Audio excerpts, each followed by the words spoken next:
The Citadel is an ancient deep... Spectres are agents from the Office of Special Tactics and Reconnaissance. Combat.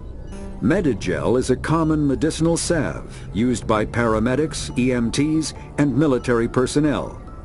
It combines several useful applications: a local anesthetic, disinfectant, and clotting agent all in one. Once applied, the gel is designed to grip tight to flesh until subjected to a frequency of ultrasound. It is sealable against liquids, most notably blood, as well as contaminants and gases. The gel is a genetically engineered bioplasm created by the CERTA Foundation, a medical technology megacorp based on Earth. Technically, Medigel violates Council laws against genetic engineering, but to date, it has proved far too useful to ban. The term...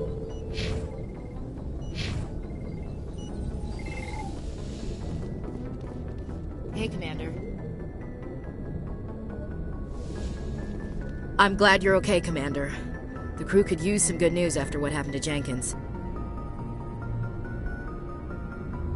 Jenkins was a valuable part of this crew. Part of me feels guilty over what happened. If Jenkins was still alive, I might not be here. You're a good soldier, Williams. You belong on the Normandy. Thanks, Commander. I appreciate that. Things were pretty rough down there. Are you okay? I've seen friends die before. Comes with being a Marine.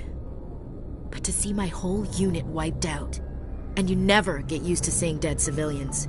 But things would have been a lot worse if you hadn't shown up. We couldn't have done it without you, Williams. Thanks, Commander. I have to admit, I was a little worried about being assigned to the Normandy. It's nice when someone makes you feel welcome. I think you're gonna fit in here just fine, Williams. Thanks, Commander.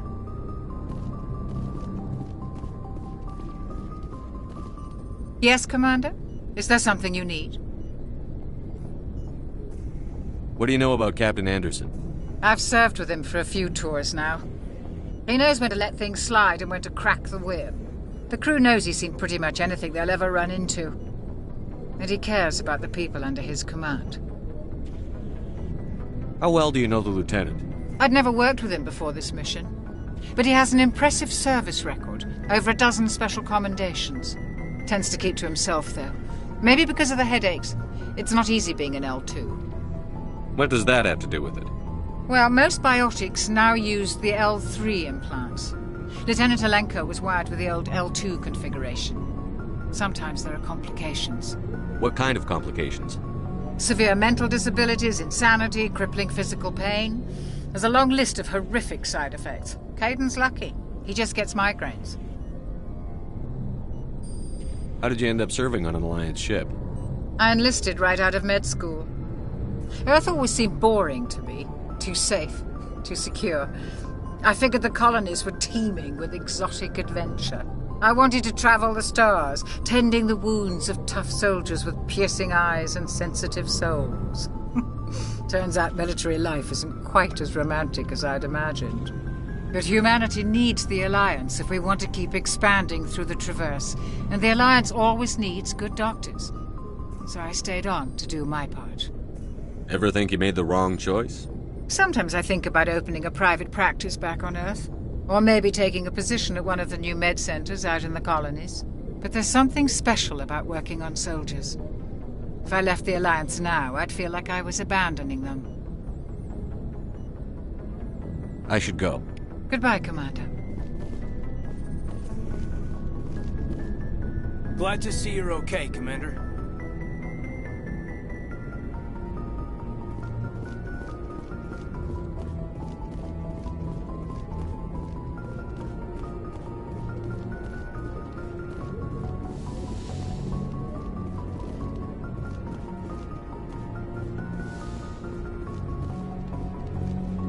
Go speak to Joker when you're ready. Tell him to bring the Normandy into dock.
Biotics is the ability of rare individuals to manipulate dark energy and create mass effect fields through the use of electrical impulses from the brain. Intense training and surgically implanted amplifiers are necessary for a biotic to produce mass effect fields powerful enough for practical use. The relative strength of biotic abilities varies greatly among species and with each individual. There are 3 branches of biotics. Telekinesis uses mass-lowering fields to levitate or impel objects. Mass-raising kinetic fields are used to block or pin objects. Spatial distortion uses rapidly shifting mass fields to shred objects. Most organic species are capable of developing biotic abilities, though there are risks involved. Biotics are the result of an in utero exposure to element 0. This usually causes fatal cancers in the victim, but in rare cases, it coalesces into nodules within the fetus's developing nervous system. Combat hard suits use a dual... The term... Biotic. After the Geth secure a location...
I'm glad you're okay, Commander. Losing Jenkins was hard enough on the crew.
The systems alone.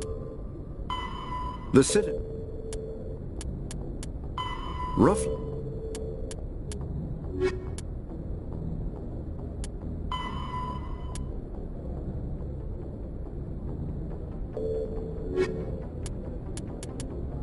Biotics. Combat.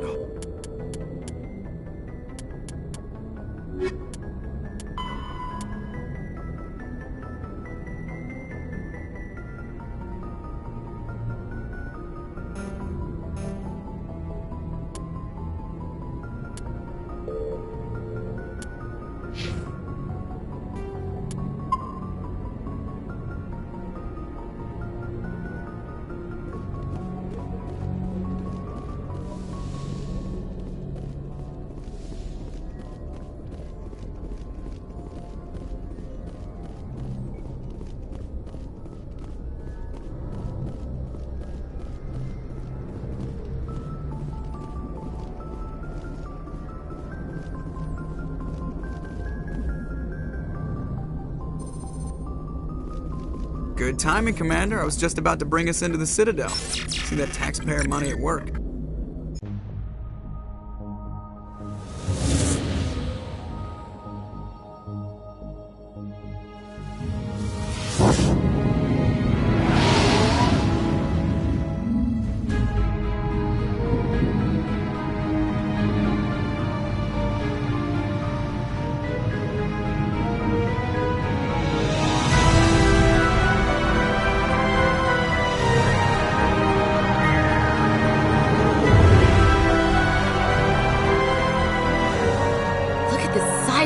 Ship.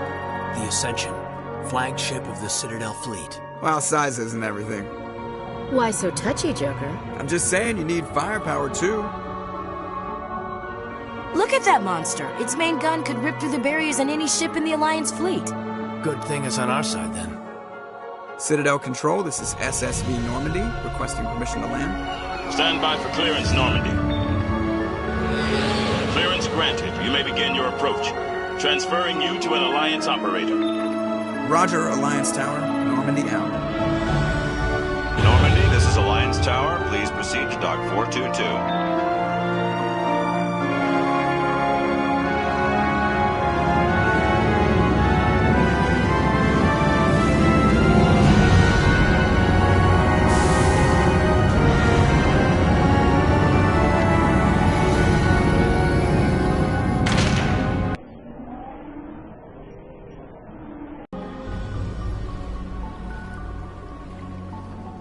This is an outrage! The Council would step in if the Geth attacked a Turian colony? The Turians don't found colonies on the borders of the Terminus systems, Ambassador.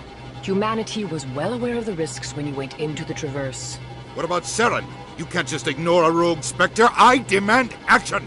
You don't get to make demands of the Council, Ambassador. Citadel Security is investigating your charges against Saren. We will discuss the CSEC findings at the hearing, not before. Captain Anderson, I see you brought half your crew with you. Just the ground team from Eden Prime, in case you had any questions. I have the mission reports. I assume they're accurate? They are. Sounds like you convinced the Council to give us an audience. They were not happy about it. Saren's their top agent. They don't like him being accused of treason.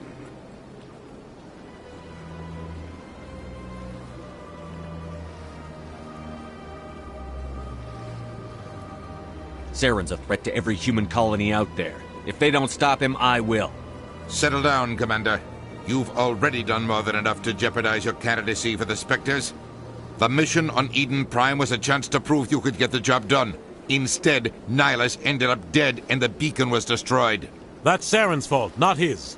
Then we better hope the CSEC investigation turns up evidence to support our accusations. Otherwise, the Council might use this as an excuse to keep you out of the Spectres. Come with me, Captain. I want to go over a few things before the hearing. Shepard, you and the others can meet us at the Citadel Tower, top level. I'll make sure you have clearance to get in. And that's why I hate politicians.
The Council is an executive committee composed of representatives from the Asari Republics, the Turian Hierarchy, and the Solarian Union.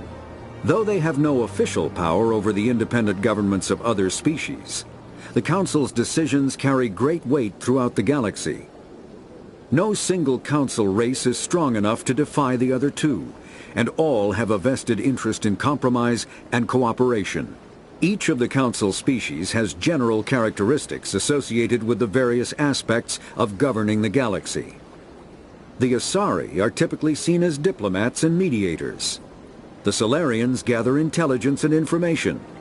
The Turians provide the bulk of the military and peacekeeping forces. Any species granted an embassy on the Citadel is considered an associate member, bound by the accords of the Citadel Conventions. Associate members may bring issues to the attention of the Council, though they have no input on the decision. The Human Systems Alliance became an associate member of the Citadel in 2165.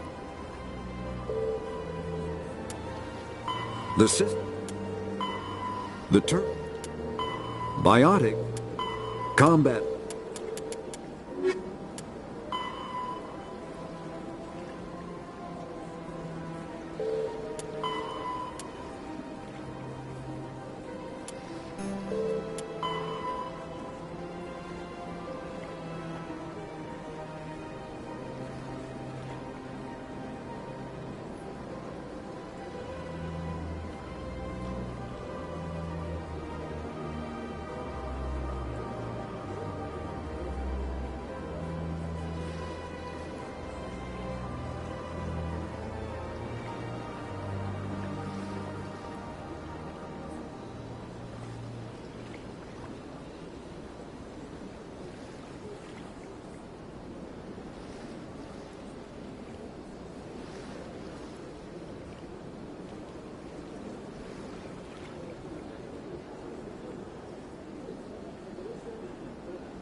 can't tell the aliens from the animals.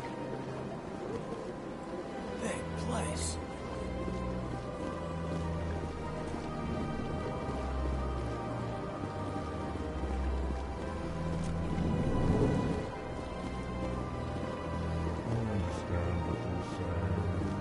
These allegations are very serious. I can't... Hello there, human. Sincere apology, but I am here on business and cannot be distracted right now. You seem distressed. Is there something I can do to help? Alarmed response. You overheard that, did you? This is all going so wrong, and it is the Asari consort's fault. She's the one who started all this. Who's this Asari consort? Curious, you have not heard. You must be new to the Citadel. Everyone knows Sha'ira, the consort. I cannot speak more about this problem. It is too sensitive. Suffice it to say, she has compromised my authority as a diplomat. Where can I find this Asari consort? She is across the bridge from here. Her offices are easy enough to spot. Good day, human.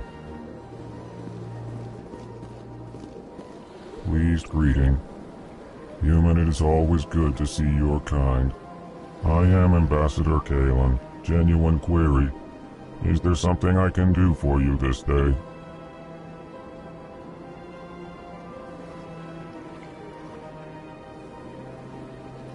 Tell me more about your species.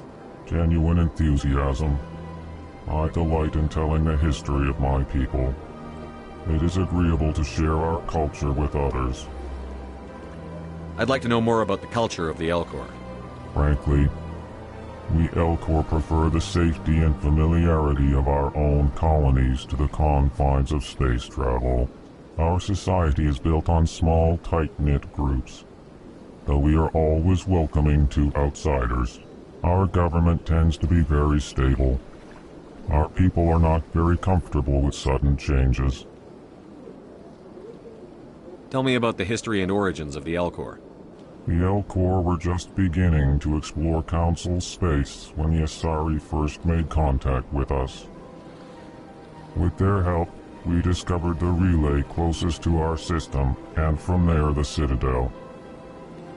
Proudly, within one lifetime we established a regular route to the Citadel, and quickly became one of the more active species living on this great station.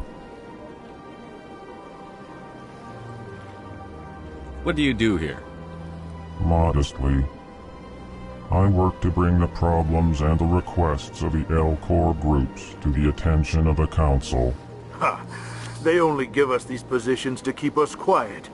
The Council doesn't care about our races. Chastising rebuke. Your tone is inappropriate, Din. This human is not to blame for your malcontent or your misconceived suspicions. Why do you explain what you're about to say? Our people communicate less through words and more through scent and slight movements. Plainly, we discovered our vocal expression was not enough to convey the feelings of our conversations to other species. Why do you bother, Kalen? These Earth Clan don't really care about our ways. Remorseful response, Din. You don't truly believe that, and if you do, I am very sorry for you. Goodbye, Ambassador. Sincere farewell. Good day to you, human. Enjoy your time on the Citadel.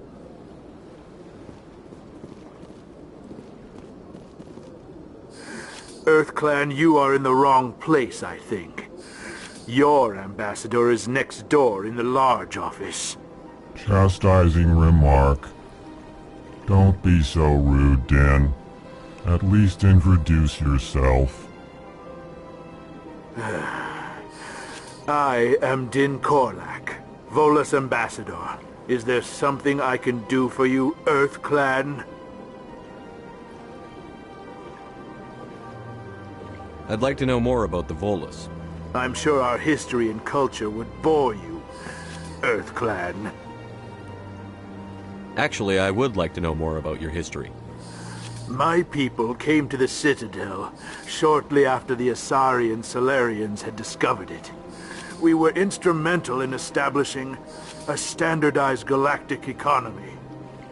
However, despite our long association with the Citadel and our many contributions to galactic society, we still do not hold a seat on the Council. Tell me about Volus culture. We are tribal by nature, but our ways are not violent. We barter and trade our lands and tribe members in order to increase status. Larger tribes often engulf smaller ones and eventually split again. Our society is very malleable, and our government is always shifting and changing. Since we're not physically adept, we trade our services for protection. What is it you do here? I look out for the best interests of the Volus people. No easy task considering how often we are overlooked by the Council. Chastising rebuke, Den. The Council favors your species greatly.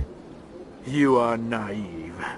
The Earth Clan will be invited to the Council long before our species will.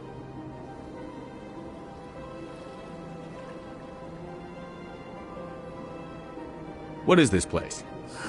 You are in the embassy for the Volus and the Elcor.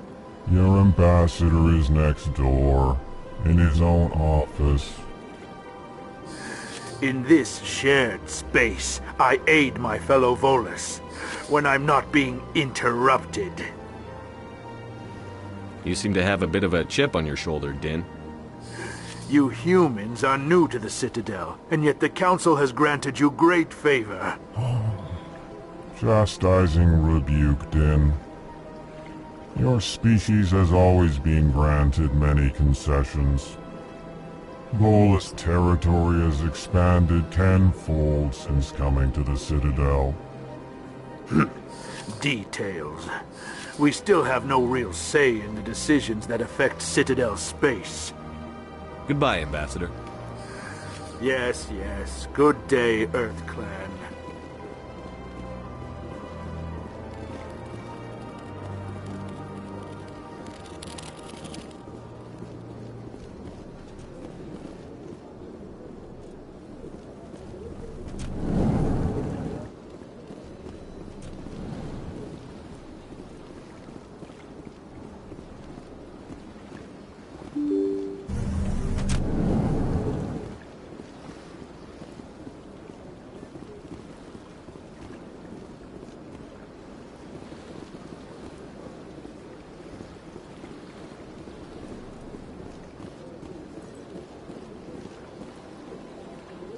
Good day, Commander. The human ambassador is up the stairs, first room on the right.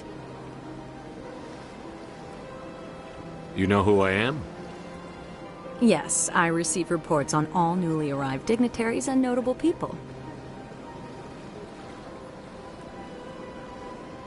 What's your name? What do you do here? My name is Sephiria. I'm the administrative assistant for the embassies. You seem to be distracted. The embassies are the hub of all Citadel politics. When you represent trillions of citizens, it tends to get a little busy. What is this place? This is the Presidium. More specifically, you are at the Citadel embassies. If you have more questions, please access Avina. What's that? Oh, Avina is the virtual guide for the Citadel. Feel free to access the terminal yourself. I should be going now. Have a pleasant day. Welcome to the Presidium. Allow me to be your guide. Greetings and welcome to the Presidium. My name is Avina, and I am pleased to be your virtual guide throughout this level of the Citadel space station. What does that mean? I am a fully interactive virtual intelligence, programmed to provide spontaneous guidance at predetermined locations of interest throughout this level of the Citadel. I may also be contacted through any of the Presidium VI terminals, should you require assistance. Give me the tour. You are standing at Presidium Tourism Terminal 1. On either side of this lobby are the embassies of the various Citadel races, along with C-Sec headquarters. On the far end of this level, you can see the Citadel Tower, where the Council meets regularly to discuss matters of interstellar importance. I want to know more about Citadel security. Citadel security serves as law enforcement for all regions of the Citadel, though the majority of officers serve in the wards. Executor Palin, a Turian, is the current head of C-Sec, but individuals from virtually every species across Citadel space serve as officers beneath him. If you wish to learn more, Executor Palin's office is located in the C-Sec headquarters just across the lobby.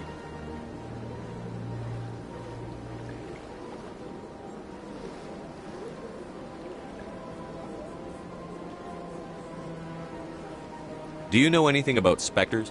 The term Spectre is derived from the branch of Special Tactics and Reconnaissance. Each Spectre agent is hand-picked by the Council.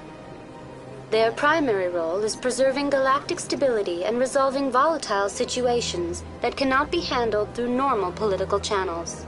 In this role, they are granted extraterritorial rights and jurisdictions. Spectres answer to no law or authority except the Council itself.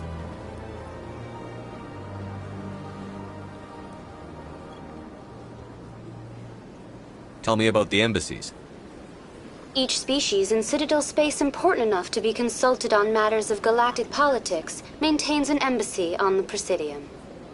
The Volus were the first non-council species to be granted an embassy, roughly 2,384 galactic standard years ago.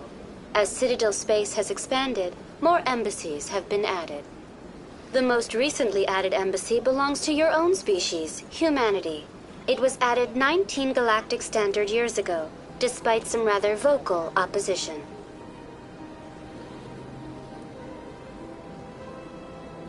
Why were people trying to keep my species out? Some species felt humanity was given preferential treatment. It often takes a century or more before a new species is granted an embassy. The Council gave a great deal of thought to this matter. In the end, they decided humanity's impact on Citadel space was significant enough to warrant an embassy. Do you agree with their decision? I am not programmed to make that kind of qualified judgment. My code is limited to information and simple interaction simulations. What can you tell me about the Citadel Council? Originally, the Council consisted of representatives from the Asari and Salarians, the two dominant species in Citadel space. Roughly 1,304 galactic standard years ago, Turians were invited to join the Council in recognition of the role they played during the Krogan Rebellion. Since then, the three Council races have worked together to ensure the peaceful coexistence of the galactic community, while preserving individual autonomy for each species. It can't be as simple as that. There must be problems somewhere in the system. I am not programmed to make that kind of qualified judgment. My code is limited to information and simple interaction simulations.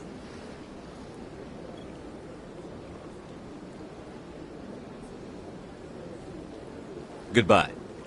Goodbye, and thank you for using Avina. Please enjoy your visit to the Citadel.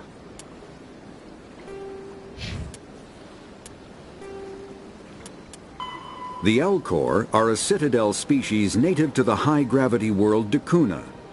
They are massive creatures, standing on 4 muscular legs for increased stability. Elcor move slowly, an evolved response to an environment where a fall can be lethal. This has colored their psychology, making them deliberate and conservative. Elcor's speech is ponderous and monotone. Among themselves, scent, slight movements, and subvocalized infrasound convey shades of meaning that make a human smile seem as subtle as a fireworks display. Since their subtlety can lead to misunderstandings with other species, the Elcor often go out of their way to clarify when they are being sarcastic, amused, or angry. Dakuna's high gravity impedes mountain formation. Most of the world consists of flat, open plains, which prehistoric Elcor wandered across in small family bands. Modern Elcor still prefer open sky, and can become restless and uncomfortable on long starship journeys. The Geth The Volus are a member species of the Citadel with their own embassy, but they are also a client race of the Turians. Centuries ago, they were voluntarily absorbed into the hierarchy, effectively trading their mercantile prowess for Turian military protection. Erun, their homeworld, lies far beyond the normal life zone of its star. However, the world has a high-pressure greenhouse atmosphere that traps enough heat to support an ammonia-based biochemistry. As a result, the Volus must wear pressure suits and breathers when dealing with other species, as conventional nitrogen-oxygen air mixtures are poisonous to them, and in the low-pressure atmospheres tolerable to most species, their flesh will actually split open. Volus culture is tribal, bartering lands and even people to gain status. This culture of exchange inclines them to economic pursuits. It was the Volus who authored the Unified Banking Act, and they continue to monitor and balance the Citadel economy. The Asari were the first species to discover the Citadel. When the Solarians arrived, it was the Asari who proposed the establishment of the Citadel Council to maintain peace throughout the galaxy. Since then, the Asari have served as the mediators and centrists of the Council. An all-female race, the Asari reproduce through a form of parthenogenesis. They can attune their nervous system to that of another individual of any gender and of any species to reproduce. This capability has led to the unseemly and inaccurate rumors about Asari promiscuity. Asari can live for over 1,000 years, passing through 3 stages of life. In the maiden stage, they wander restlessly, seeking new knowledge and experience. When the matron stage begins, they meld with interesting partners to produce their offspring. This ends when they reach the matriarch stage, where they assume the roles of leaders and counselors.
Look at that bug thing over there. What's it doing? Please do not disturb the keepers. Welcome to Presidium Tourism Terminal 2. You are standing near the base of the Citadel Tower, one of the Presidium's most recognizable and important structures. Behind me is the spectacular Relay Monument, a scale model representation of a Prothean mass relay. To your left is one of the Keepers, the enigmatic caretakers of the Citadel, working on a control panel. You may see Keepers involved in various tasks throughout all levels of the Citadel. We ask that you do not interfere with them in any way. The Keepers are essential to the smooth operation of the Citadel. Obstructing their daily work will result in harsh penalties, including incarceration and rehabilitation. I'd like to know more about the Keepers. Little is known about these peaceful servants of the Citadel, though they are essential to the operation and maintenance of the entire station. Citadel regulations protect the Keepers against interference during the performance of their tasks.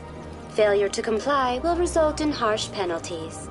Keepers can be seen in all sections of the Citadel, but are typically found in and around the tower. Any particular reason there are so many Keepers in this area? The Keepers do not communicate with other species. It is assumed, however, that the tower houses the Citadel's primary control systems.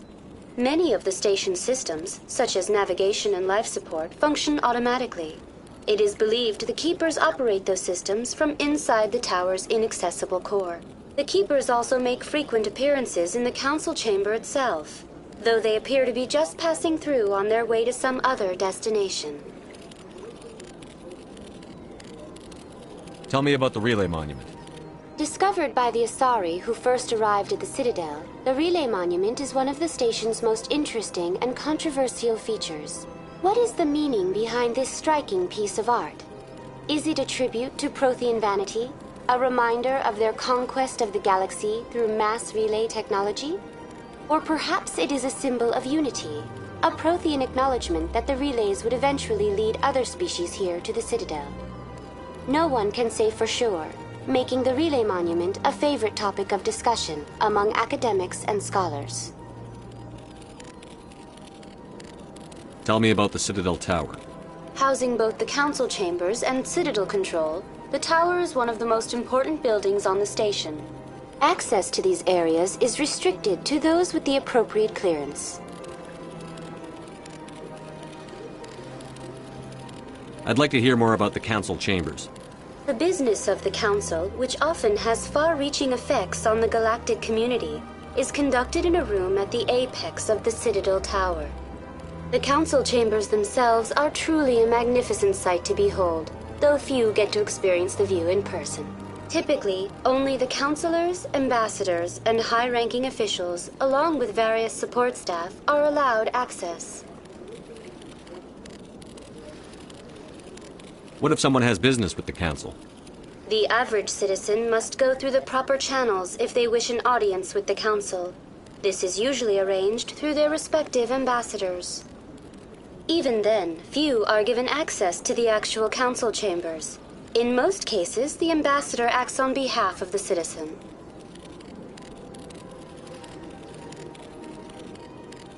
What happens in Citadel Control? Citadel Control handles all incoming and outbound transit. Every ship within 2,000 kilometers of the Citadel is under the jurisdiction of Citadel Control. At peak capacity, they are responsible for monitoring upwards of 1,000 vessels. I'd like to hear more about the Council chambers. The business of the Council, which often has far-reaching effects on the galactic community, is conducted in a room at the apex of the Citadel Tower. The Council chambers themselves are truly a magnificent sight to behold, though few get to experience the view in person. Typically, only the councilors, ambassadors, and high-ranking officials, along with various support staff, are allowed access. That's all for now. Thank you for using Avina. Have a pleasant day.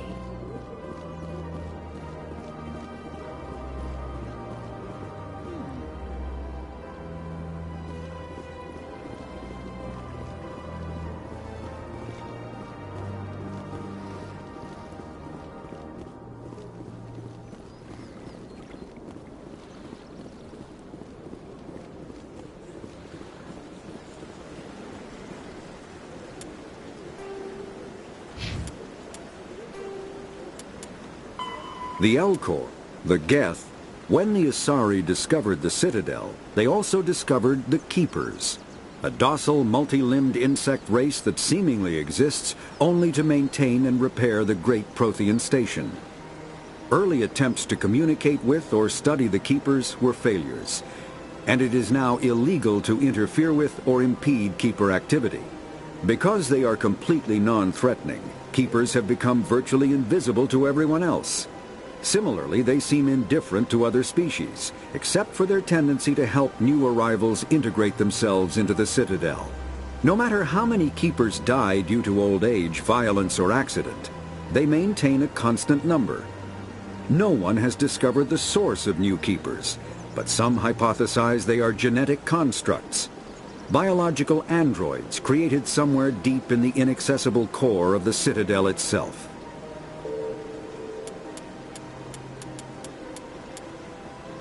Biotic Mass Relay. A virtual intelligence is an advanced form of user interface software. VIs use a variety of methods to simulate natural conversation, including an audio interface and an avatar personality to interact with. Although a VI can provide a convincing emulation of sentience, they are not self-aware, nor can they learn or take independent action. VIs are used as operating systems on commercial and home computers. Minimal VI agents are also available. Agents are compact and specialized.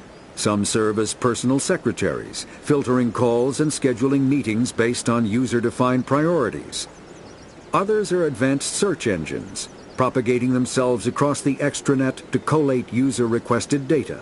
Commercial VIs in a variety of stock personalities are available at any software retailer. Boutique firms and hobbyists also build unique VIs to personal specification. Although software emulation of living personalities is illegal, reconstructions of famous historical figures are common. Mass relays are feats of Prothean engineering advanced far beyond the technology of any living species. They are enormous structures scattered throughout the stars and can create corridors of virtually mass-free space, allowing instantaneous transit between locations separated by years or even centuries of travel using conventional FTL drives. Primary mass relays can propel ships thousands of light years, often from one spiral arm of the galaxy to another. However, they have fixed one-to-one connections. A primary relay connects to one other primary relay and nowhere else. Secondary relays can only propel ships across a few hundred light years. However, they are omnidirectional. A secondary relay can send a ship to any other relay within its limited range. There are many dormant primary relays whose corresponding twins have not yet been located. These are left inactive until their partner is charted, as established civilizations are unwilling to blindly open a passage that might connect them to a hostile species.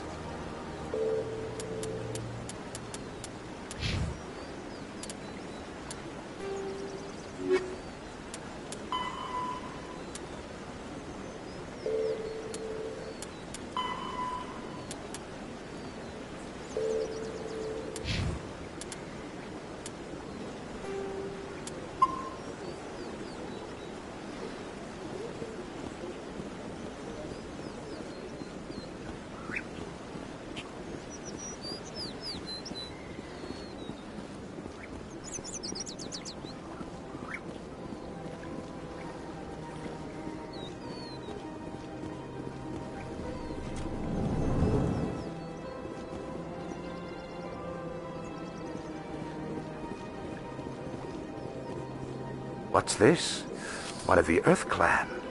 Ah, a very famous one, yes? You are the one called Shepard. The tale of how you survived the great tragedy on Akuz is truly remarkable. I am amazed each time I hear it. You've got me at a disadvantage here. Forgive me, Earth Clan. My name is Barla Von. My job makes it necessary for me to keep informed. I am a financial advisor to many important clients here on the Citadel. When someone as important as yourself arrives on the station, I take notice.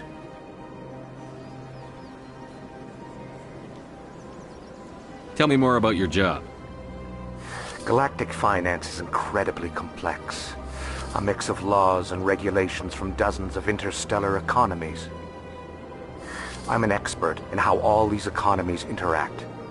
For a fee, I share my expertise. I also offer premium services for those clients who need someone to conduct business without drawing unwanted attention. discreet and efficient. That's my motto.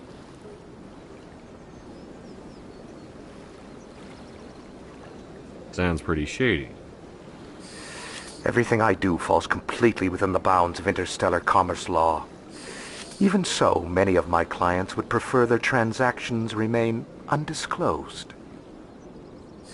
For example, suppose a Hanar ambassador was petitioning the Council to reduce tariffs on Hanar goods. How would it look if he had money invested in a Hanar exporting company? Even if his true motives were to help his people, he would be accused of advancing the petition for his own personal gain.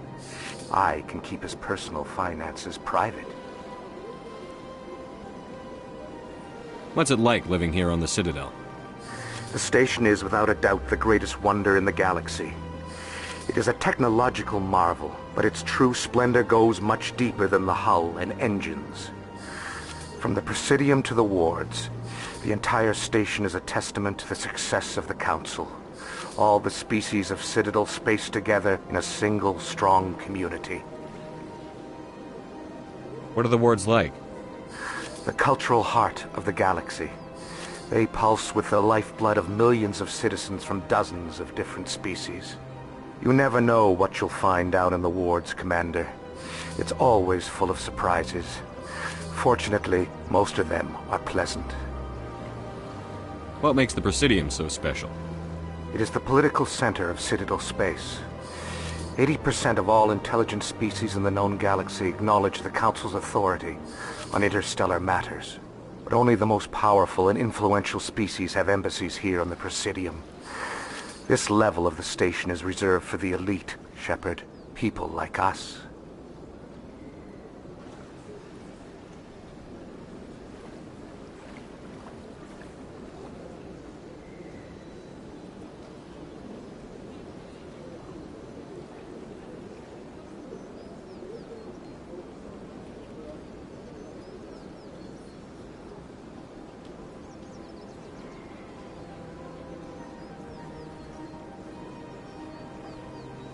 I should go. Goodbye, Commander.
Human, this one is greatly pleased to see you here in my decadent emporium. Who are you? This one's face name is Delaninder, though many in this place simply refer to it as Delan. Please take time to examine the fine goods it has for purchase, all of great worth.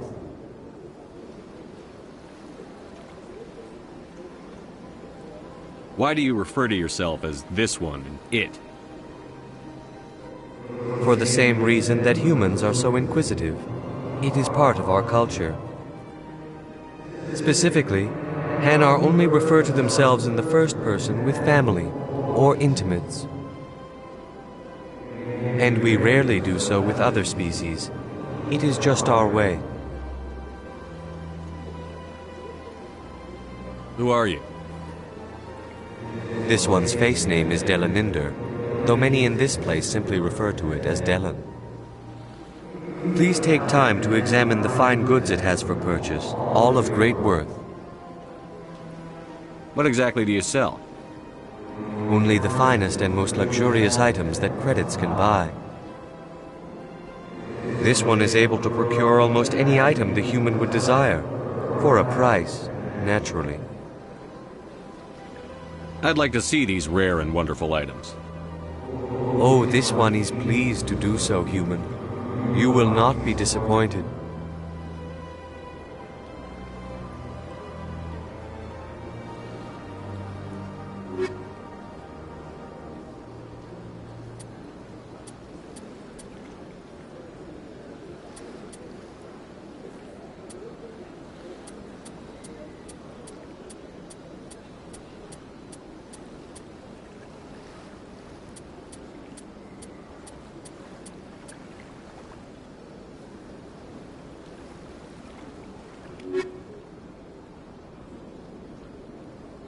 Commander, it is good to see you again. Would you care to see some of its fantastic items today?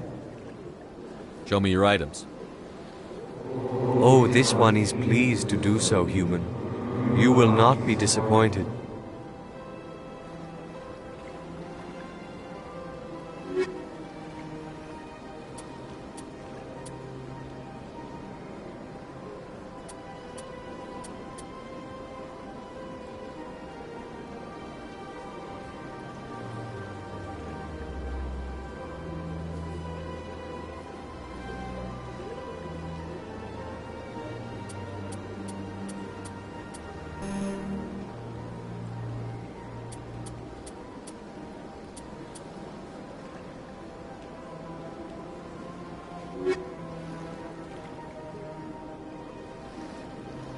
Commander, it is good to see you again.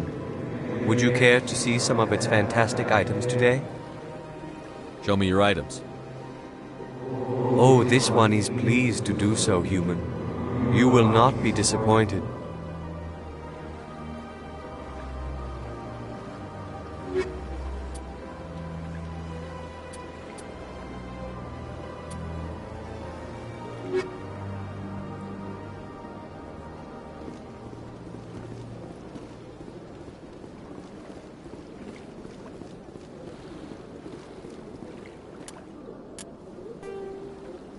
The Elcor.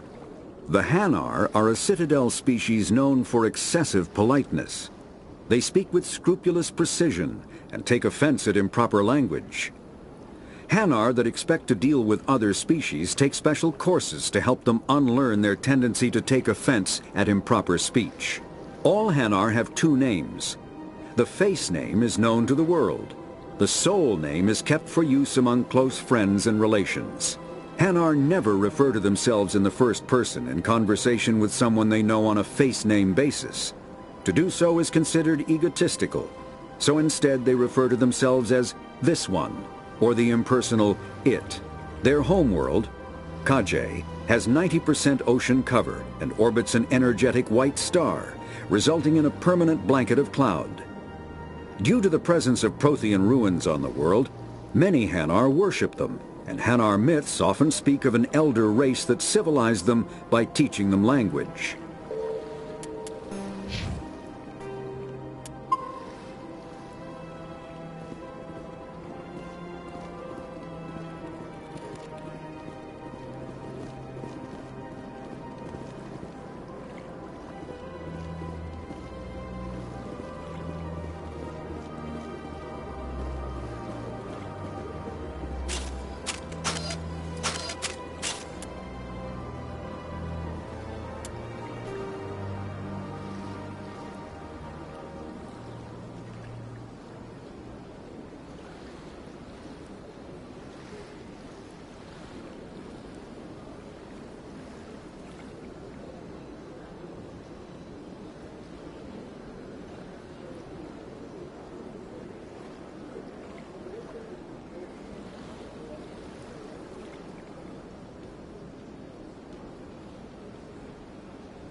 Welcome to Presidium Tourism Terminal 3.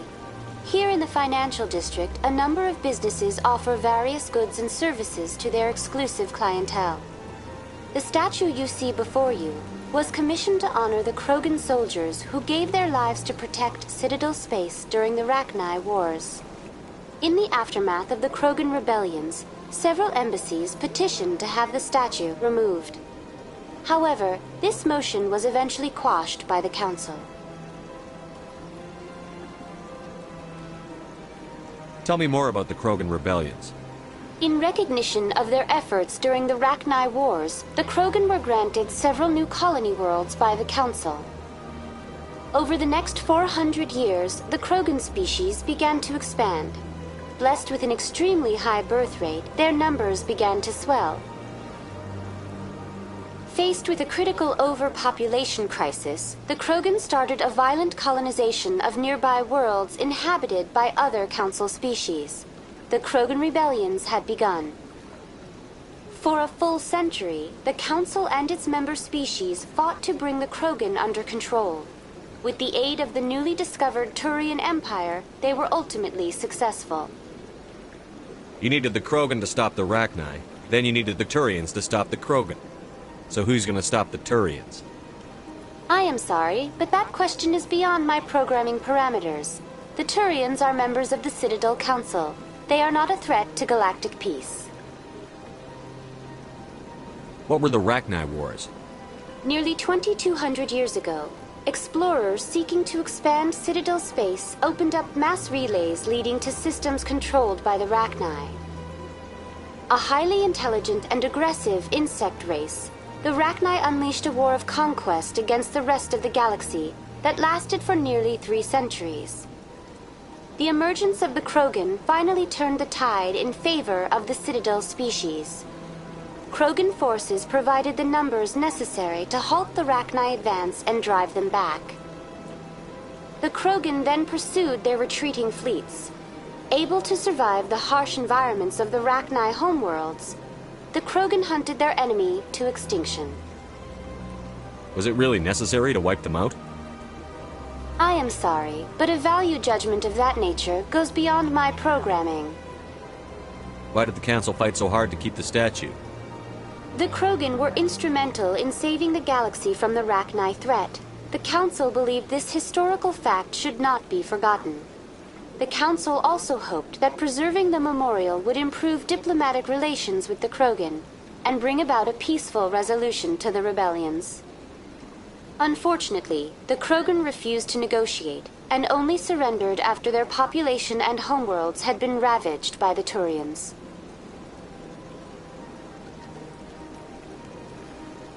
That's all for now.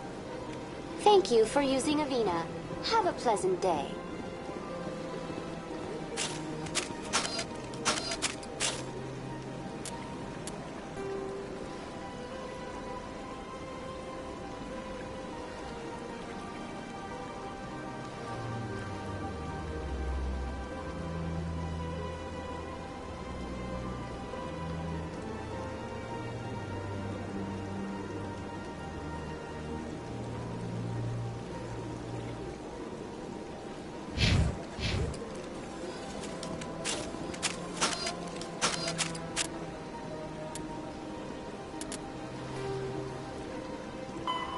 Fifth, though now extinct, the Rachni once threatened every species in Citadel space.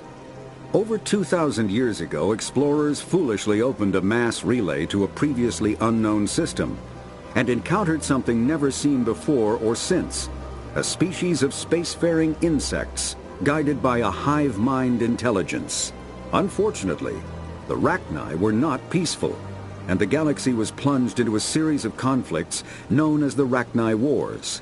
Attempts to negotiate were futile, as it was impossible to make contact with the hive queens that guided the race from beneath the surface of their toxic home world. The emergence of the Krogan ended the Rachni Wars. Bred to survive the harshest environments, the Krogan were able to strike at the queens in their lairs and reclaim conquered Council worlds.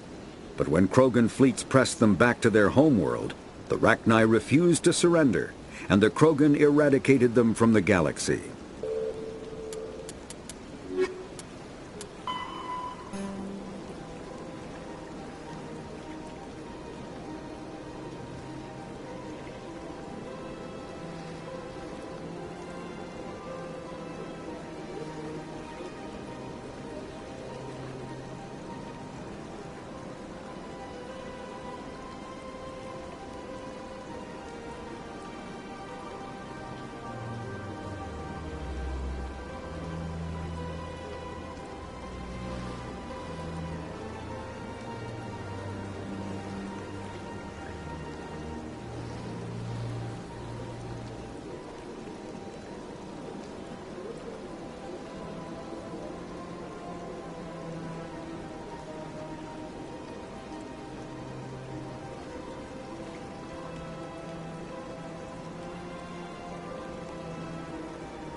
5 times now.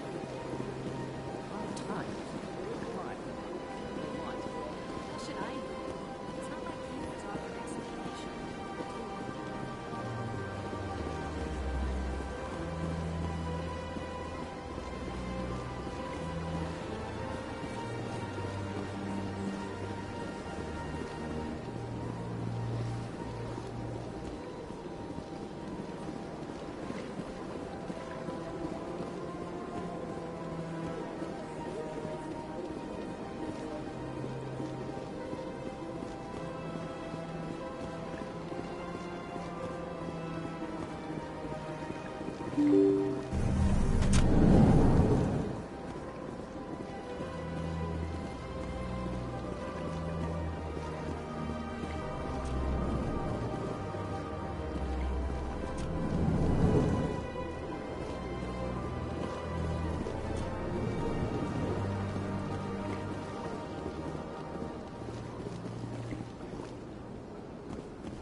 I can't believe I landed a job here.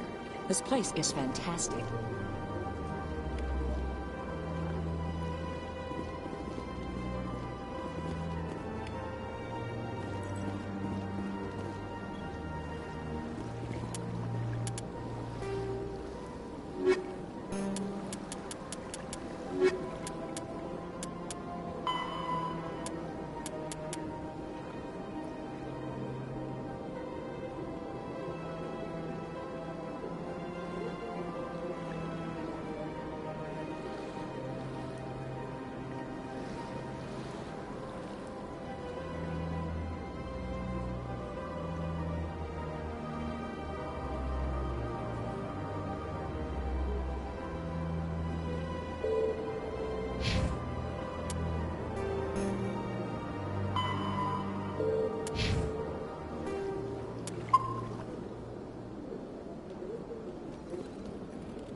Human, delighted, welcome. It is good to meet you.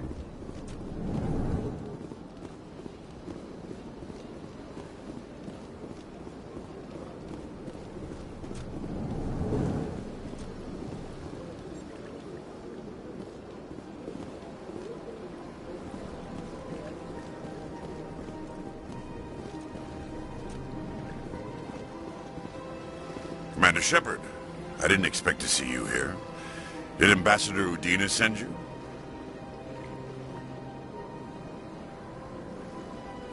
Have we met before? No, but I know you well enough. I'm Executor Palin, head of C-Sec. It's my job to know when someone like you arrives on the Citadel. Was there something you needed, Commander? Tell me about C-Sec. C-Sec provides necessary police and security services throughout the Citadel.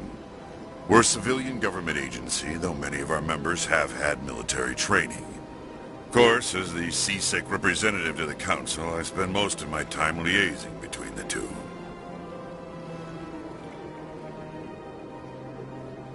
What do you know about the Spectres? They're the right hand of the Council, or so they like to be called. More like the underhanded side of the Council.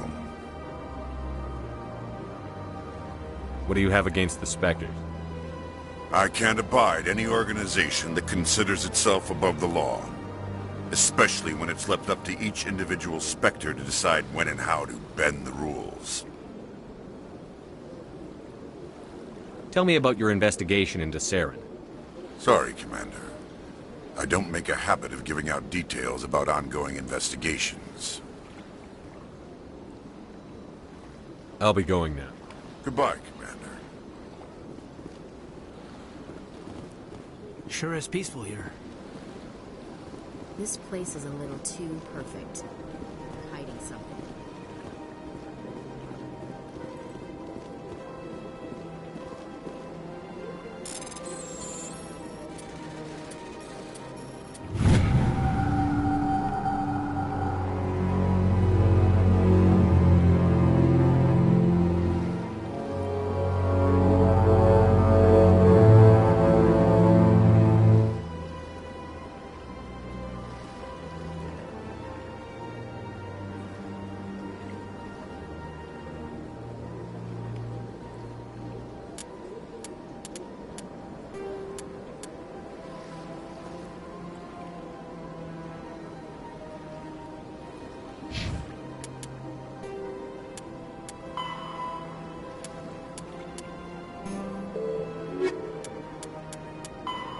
The Citadel.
Now we just have to trust Ambassador Udina. No, we don't, sir.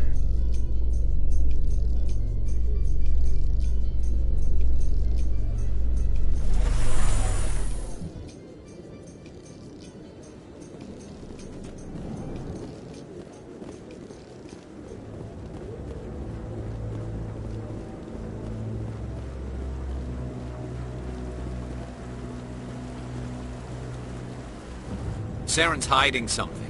Give me more time. Stall them. Stall the Council? Don't be ridiculous. Your investigation is over, Garrus.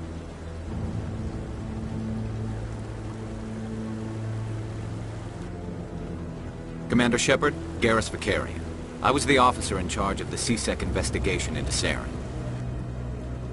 Come across anything I should know about?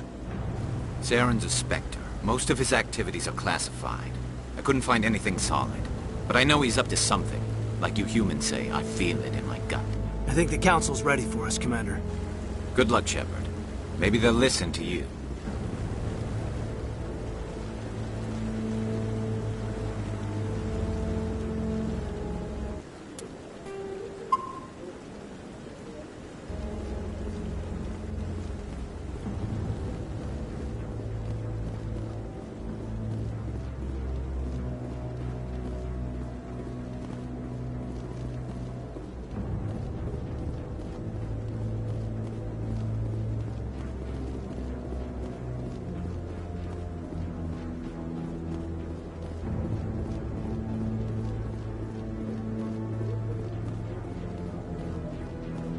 Don't be ridiculous. The Volus won't be joining the Council for years. I'm not so sure. The humans are making a strong push, and you can bet the Volus will be right on their coattails if they succeed. Allowing the humans to join us is a sound strategic move. The Volus, the Hanna are likely to be next to get the Elcor. You made it. The hearing's already started. Come on.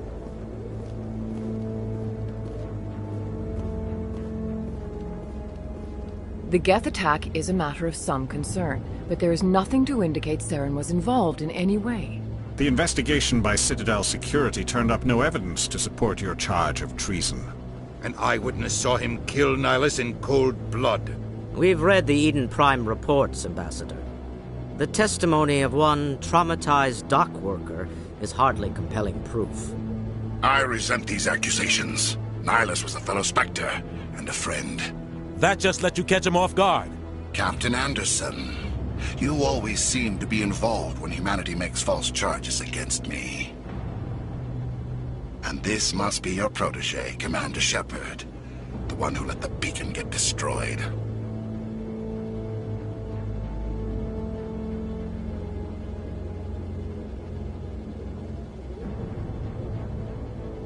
The mission to Eden Prime was top secret. The only way you could know about the beacon was if you were there. With Nihilus gone, his files passed on to me. I read the Eden Prime report. I was unimpressed. But what can you expect from a human? Saren despises humanity. That's why he attacked Eden Prime. Your species needs to learn its place, Shepard. You're not ready to join the Council. You're not even ready to join the Spectres. He has no right to say that. That's not his decision. Shepard's admission into the Spectres is not the purpose of this meeting. This meeting has no purpose. The humans are wasting your time, Counselor, and mine. You can't hide behind the Council forever. There is still one outstanding issue. Commander Shepard's vision. It may have been triggered by the beacon. Are we allowing dreams into evidence now? How can I defend my innocence against this kind of testimony? I agree. Our judgment must be based on facts and evidence, not wild imaginings and reckless speculation. Do you have anything else to add, Commander Shepard?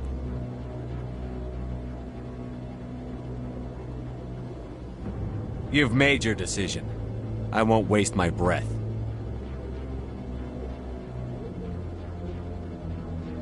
The Council has found no evidence of any connection between Saren and the Geth.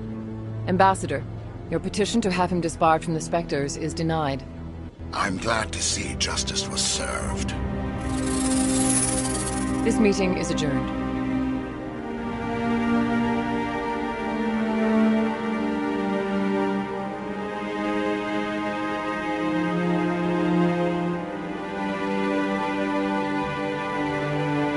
It was a mistake bringing you into that hearing, Captain. You and Saren have too much history. It made the Council question our motives. I know Saren.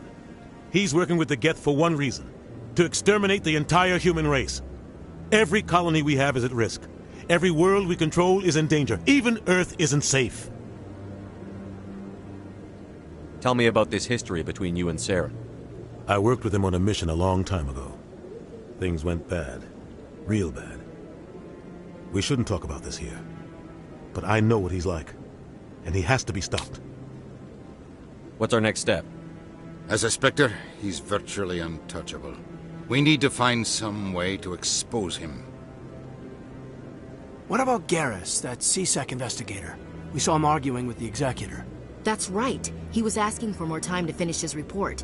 Seems like he was close to finding something on Saren. Any idea where we could find him? I have a contact in C-Sec who can help us track Garrus down. His name is Harkin. Forget it. They suspended Harkin last month, drinking on the job. I won't waste my time with that loser. You won't have to. I don't want the Council using your past history with Saren as an excuse to ignore anything we turn up. Shepard will handle this. You can't just cut Captain Anderson out of this investigation. The Ambassador's right. I need to step aside. I need to take care of some business. Captain, meet me in my office later. Harkin's probably getting drunk at Cora's Den. It's a dingy little club in the lower section of the wards. Maybe there's another way to find evidence against Saren. You should talk to Barla Vaughn over in the financial district. Rumor has it he's an agent for the Shadow Broker. The Shadow Broker? An information dealer. Buys and sells secrets to the highest bidder. I've heard Barla Vaughn's one of the top representatives.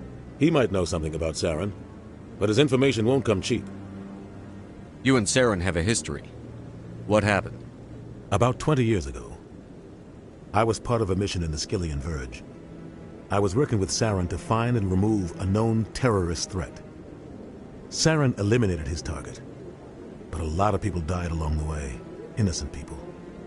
And the official records just covered it all up. But I saw how he operates. No conscience, no hesitation. He'd kill 1,000 innocent civilians to end a war without a second thought. Killing innocents doesn't end wars, it causes them. I know how the world works, Commander. Sometimes you're forced to make unpleasant decisions. But only if there's no other way. Saren doesn't even look for another option. He's twisted, broken. He likes the violence, the killing. And he knows how to cover his tracks.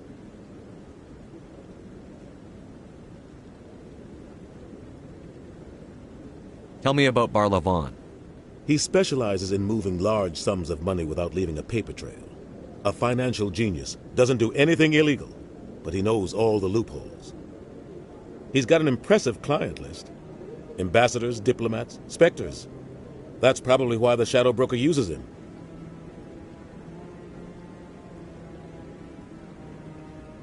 Tell me more about the Shadow Broker.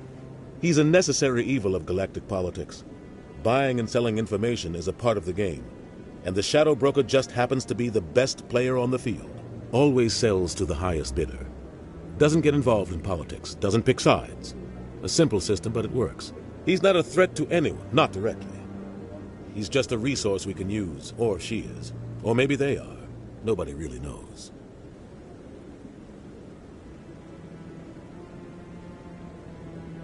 Our ambassador doesn't seem to get along with the Council. He's just frustrated. The Council's always preaching that we need to be part of the galactic community. But for them, it's a one-way street. They want us to expand and settle unstable regions like the Skillian Verge and the Attican Traverse. But when we run into trouble, they don't want to help us out. Everyone knows it's only a matter of time until we get a seat on the Council. The Ambassador just thinks it should happen sooner rather than later. And I agree.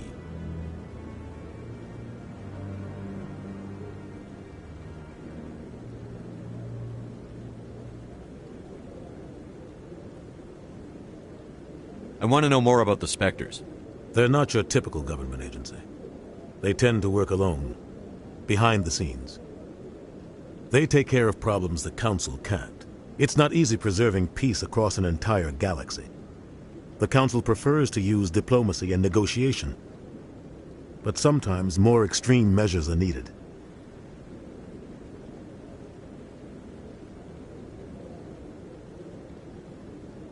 How do they decide who becomes a Spectre? You can't just apply to join. There's no training program. Spectres aren't made. They're born. The Council's always looking for exceptional individuals. People who can get the job done, like you. They've been watching you for years. They see something in you. They want you on their side. Nihilus was supposed to give them a final recommendation, but with him gone, things are still up in the air. What's their command structure like? There is no command structure. Each Spectre answers directly to the Council. Sometimes they're sent on specific missions. Other times, they act on their own. They tend to operate outside the law, do whatever it takes to accomplish their goals. The Council just turns a blind eye. Spectres have a lot of power, Shepard. What happens when a Spectre goes rogue, like Saren? It doesn't happen often. The Council is careful when they select their candidates. But when something does go wrong, there's usually only one solution. Send another Spectre to bring the rogue agent down.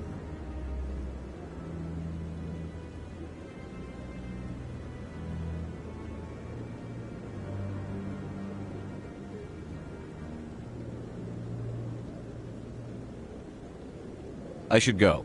Good luck, Shepard. I'll be over in the ambassador's office if you need anything else.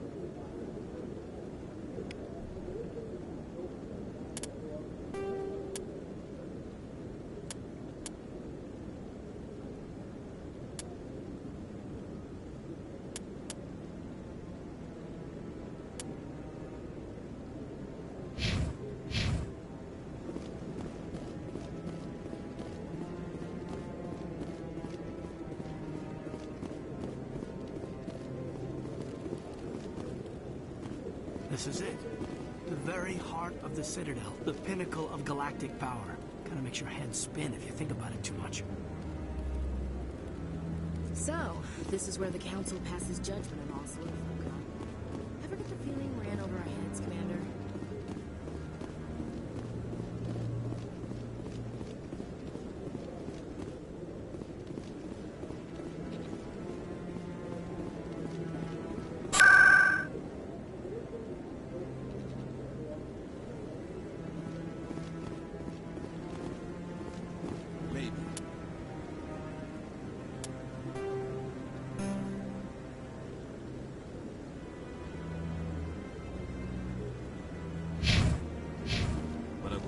Everything you hear.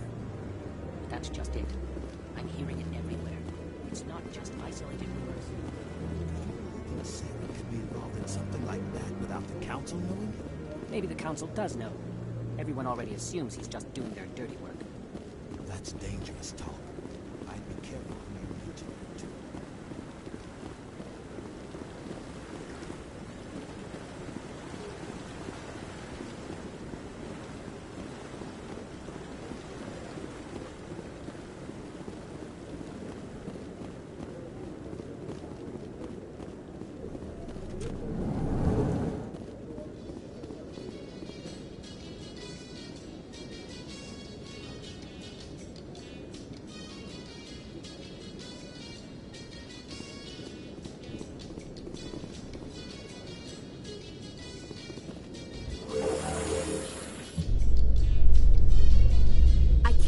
The Council ignored all the evidence against Saren.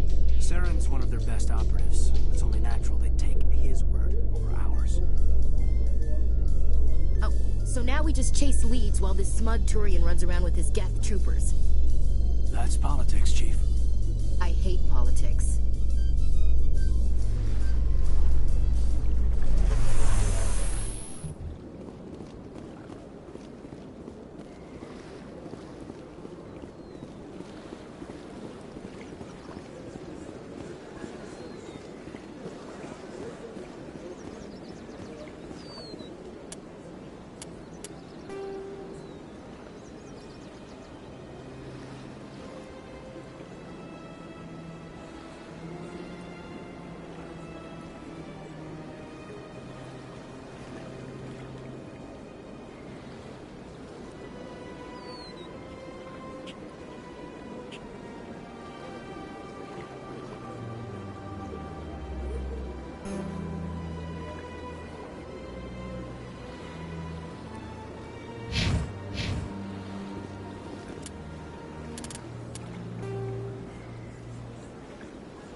believes it has the right to move freely through this area.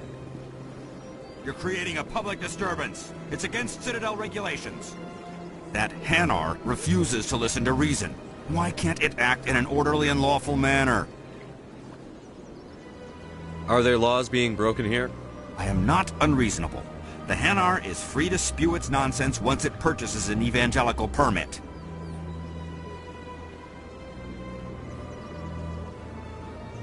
If you'd like, I could talk to the Hanar for you. I have argued with the stubborn jelly all afternoon. You are certainly welcome to try. Do you desire to learn of the Enkindlers? Or has the Honorable CSEC officer enlisted assistance? What's going on here? The CSEC officer requests that this one purchase an evangelical permit to spread the truth of the Enkindlers.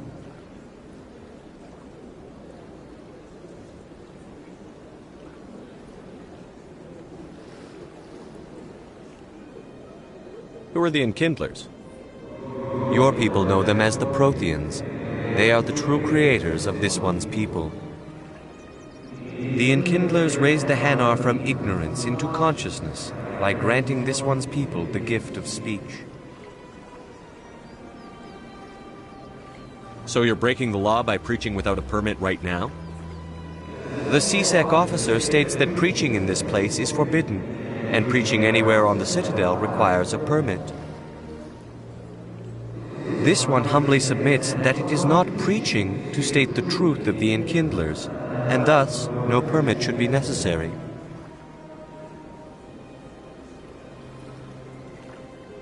If that's all the CSEC officer wants, why not just buy the permit?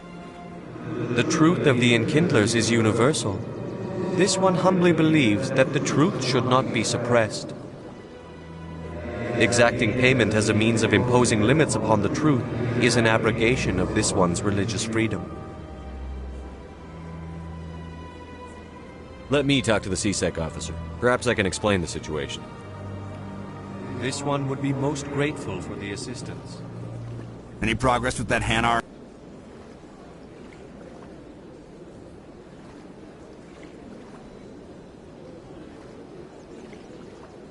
I think you should let the Hanar preach in the Presidium. The Presidium is a place of culture and respect. It should not be filled with zealots shouting their idiocy. Why should the jellies get special treatment? Every other species understands and obeys the laws. If I purchased the evangelical permit myself, would that take care of things? As long as it stays in approved areas once it has the permit, yes. That would solve the issue for me.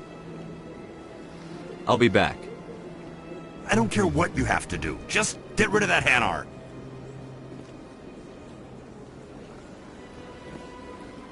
Has the CSEC officer been assuaged? Is this really how you want to represent the Enkindlers?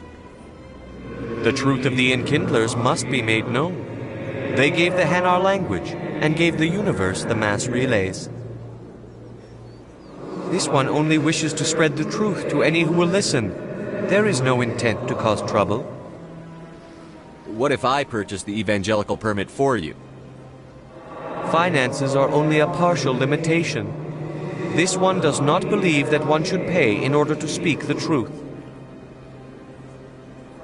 However, this one also does not possess the 150 credits necessary to purchase the permit. 150 credits? This should cover you. This is a most appreciated action. You are not of the Hanar, but you wish to help spread the truth of the Enkindlers. This one will not cause any further trouble for the CSEC officer. This one offers its thanks.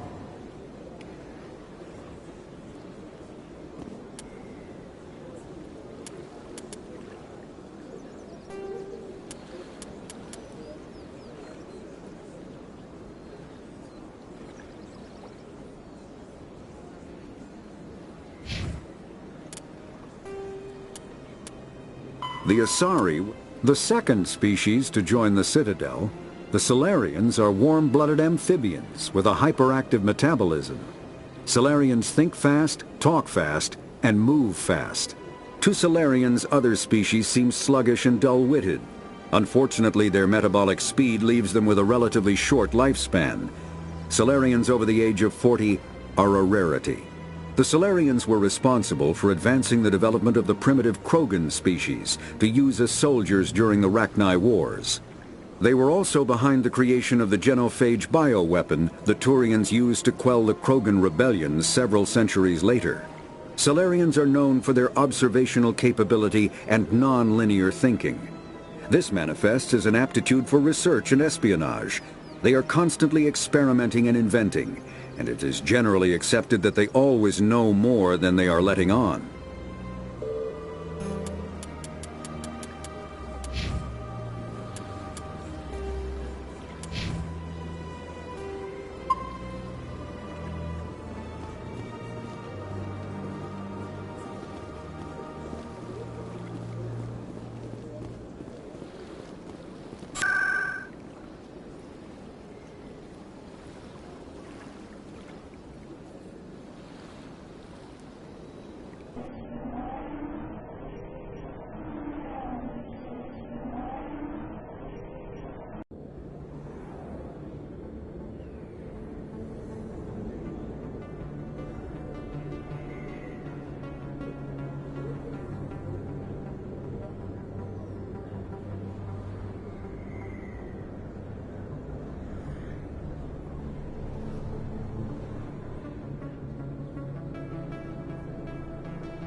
Hello there. Welcome to Moorland's famous shop. You want many good supplies, yes? Let me see what you have. Oh, you will be pleased, I think. Very good things I have. You will see.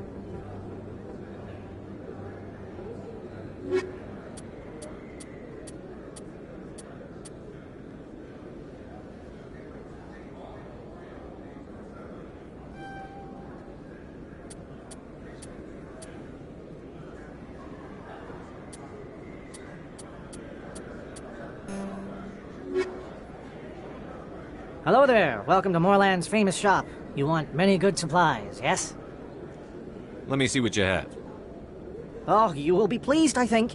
Very good things I have. You will see.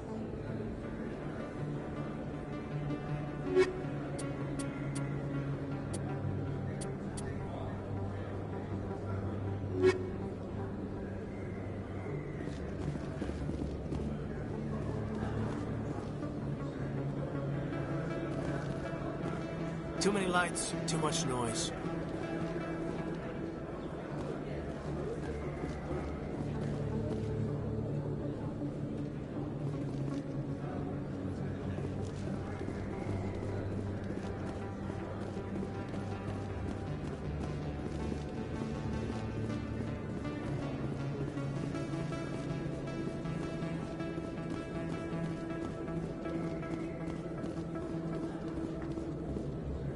Really? Wow, it's you. You're Commander Shepard, the hero of Eden Prime. I am so honored to meet you. Nice to meet you. And you are? My name is Conrad. Conrad Werner. They say you killed more than 100 Geth on Eden Prime. They say a lot of things. I was too busy killing them to count. Hey, I know you're probably busy, but do you have time for a quick autograph?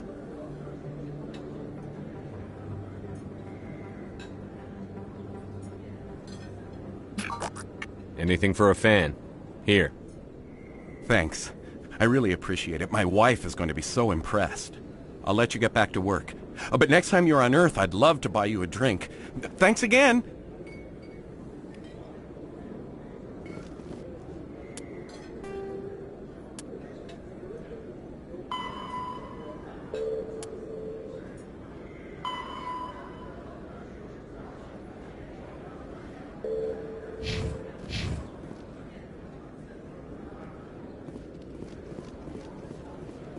I don't think you bought this here.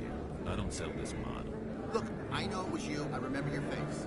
Really, that's impressive. Usually you humans can't tell one Turian from another. Hello, Earth Clan. No doubt you've just come back from the colonies. Will you be needing supplies? What colonies are you talking about? Oh, my mistake, Earth Clan. I assumed... It doesn't matter. Pharaohs? Noveria? Well, if you haven't heard of them yet, I'm sure you will soon. But it doesn't matter where you hail from. My goods are available to all. What can you tell me about Noveria? The corporate capital of the Attican Traverse. Very cold. Very snowy. I don't get too many clients from there. They all have their own private suppliers.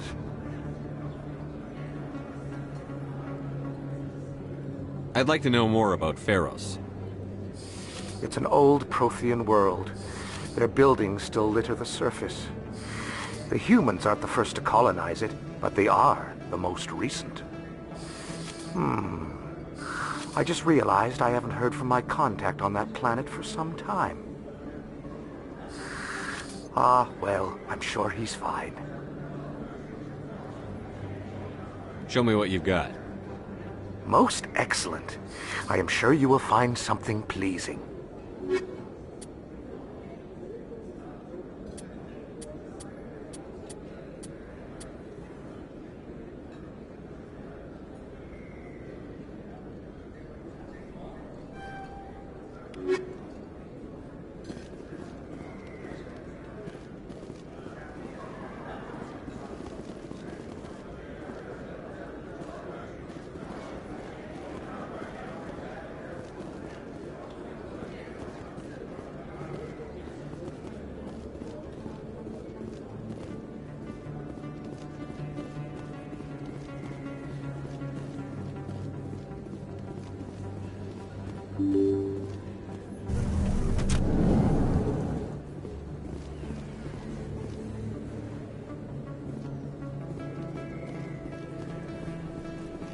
Commander Shepard? Excuse me, Commander Shepard!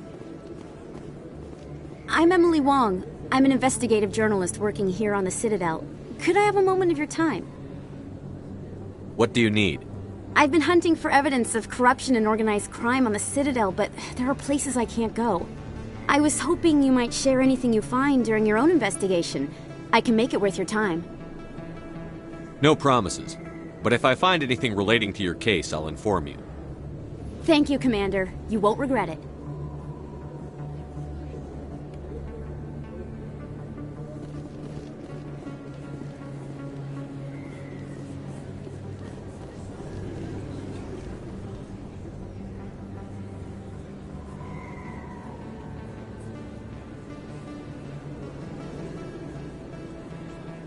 Big place.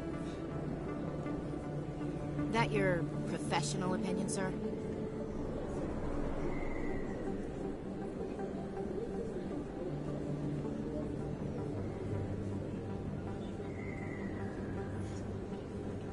This isn't a station.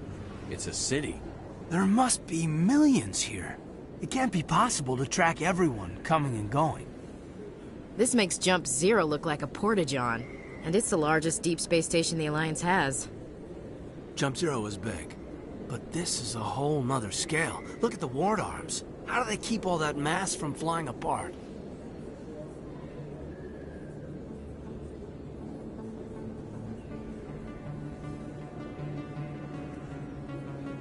The Council represents more races than I thought. No wonder they're careful with newcomers. They probably just want to keep everything running. It has to be hard keeping all these cultures working together. Or maybe they just don't like humans. Why not? We've got oceans, beautiful women, this emotion called love. According to the old vids, we have everything they want. If you expect to get me in a tinfoil miniskirt and thigh-high boots, I want dinner first. Sir. That will be enough, Chief.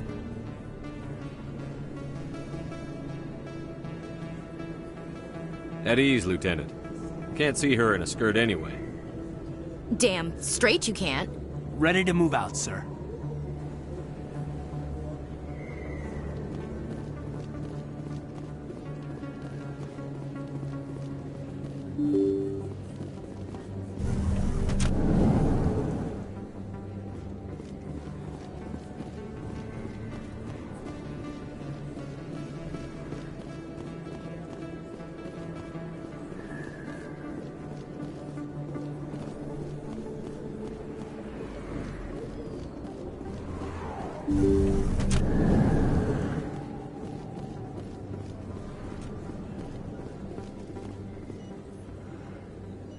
Hello there, Commander.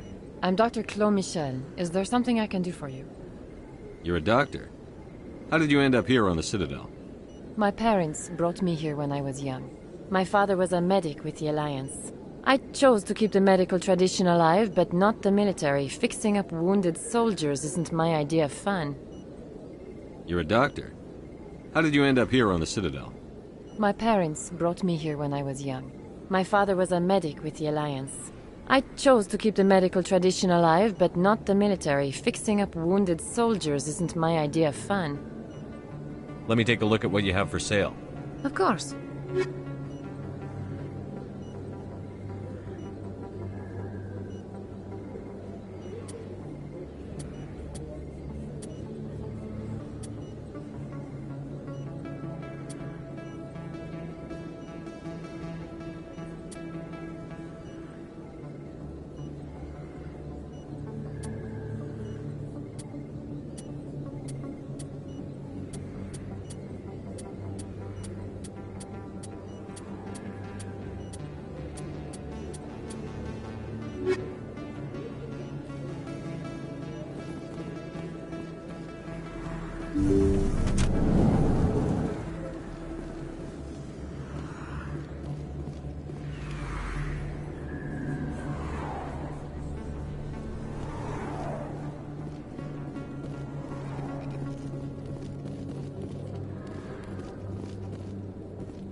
Hey, I know you. You're Shepard, right? I saw the monument at Akuz. They got a whole section about you there. It's a miracle you survived. Looks like you have a fan. I'm sorry, I just never thought I'd meet someone like you in person. My name's Lang, Officer Eddie Lang, Citadel Security. It's an honor to meet you, Commander. What are you doing down here in the wards? Anything I can help you with?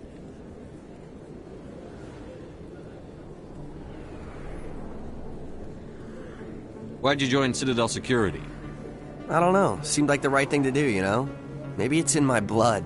My grandfather was a cop back on Earth. It's kind of what CSEC is. Police for the Citadel. I'm still pretty new at it, but I like it so far. Way more interesting than staying back on Earth. You get to meet all kinds of cool aliens, like those Hanar. Wild. Plus, CSEC gets a lot of respect here. We uphold the law. People, even aliens, appreciate that. Do you know a CSEC officer named Harkin? I shouldn't really say too much. He's been on the force a lot longer than me. But I've heard things, you know? Drinking on the job, taking bribes, that kind of thing. Rumors mostly, but they suspended him, so some of it must be true. How do you like working here on the Citadel? This place is amazing. I've been here almost a year, and I still haven't seen a tenth of it. The Presidium's just so beautiful. Good place to go and relax. But I really like it here down in the wards. There's always something going on somewhere. Like that new club they just opened a few months ago, Flux. Wicked scene in there, Commander. You should check it out when you have some time. What do you know about the Spectres? Just the stuff they show in the vids. They always make them out to be super agents on secret missions to save the galaxy. I know it's not really like that, though. Some of the other C-Sec guys don't like them too much, figure they shouldn't be able to operate outside the law. But if they were so bad, the Council wouldn't use them, right? I have to go. Right. You're probably real busy. Well, see you around, Commander.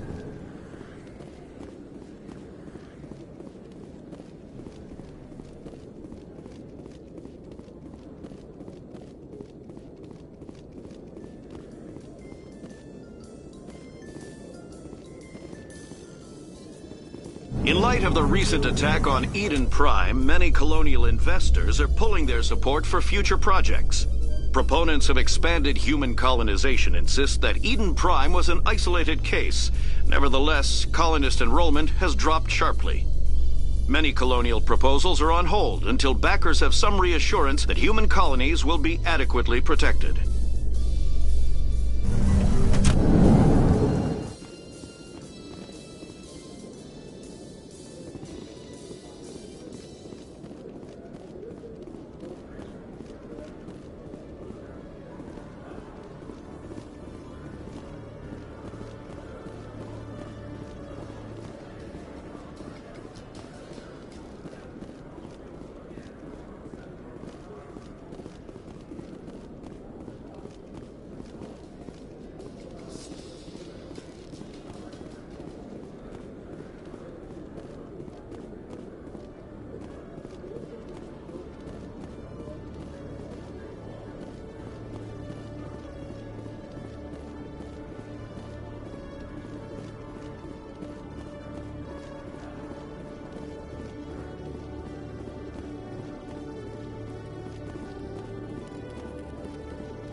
One sec, hooking you up.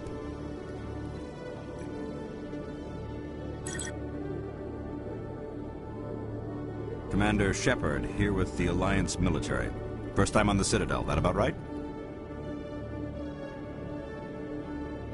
How did you know all that? I'm the C-Sec requisitions officer. I need to make sure our buyers are authorized. So, will you be purchasing anything today, Commander Shepard? Show me what you've got. Excellent. I hope you find what you're looking for.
A Solarian excavation team has run into an unexpected problem after unearthing a Prothean dig site. Hanar protesters have blockaded the dig site, claiming that artifacts of the Enkindlers, as the Hanar call them, should not be disturbed. The excavation team has appealed to Hanar representatives on the Citadel to reach a diplomatic solution.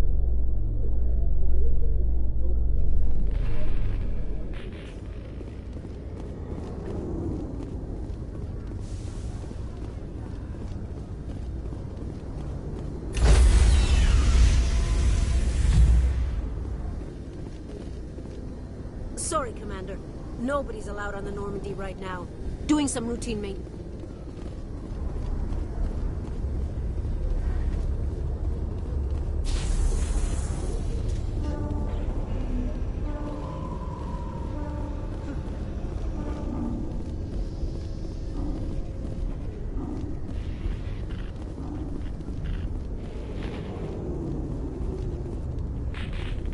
This is quite the view, Commander. So peaceful up here.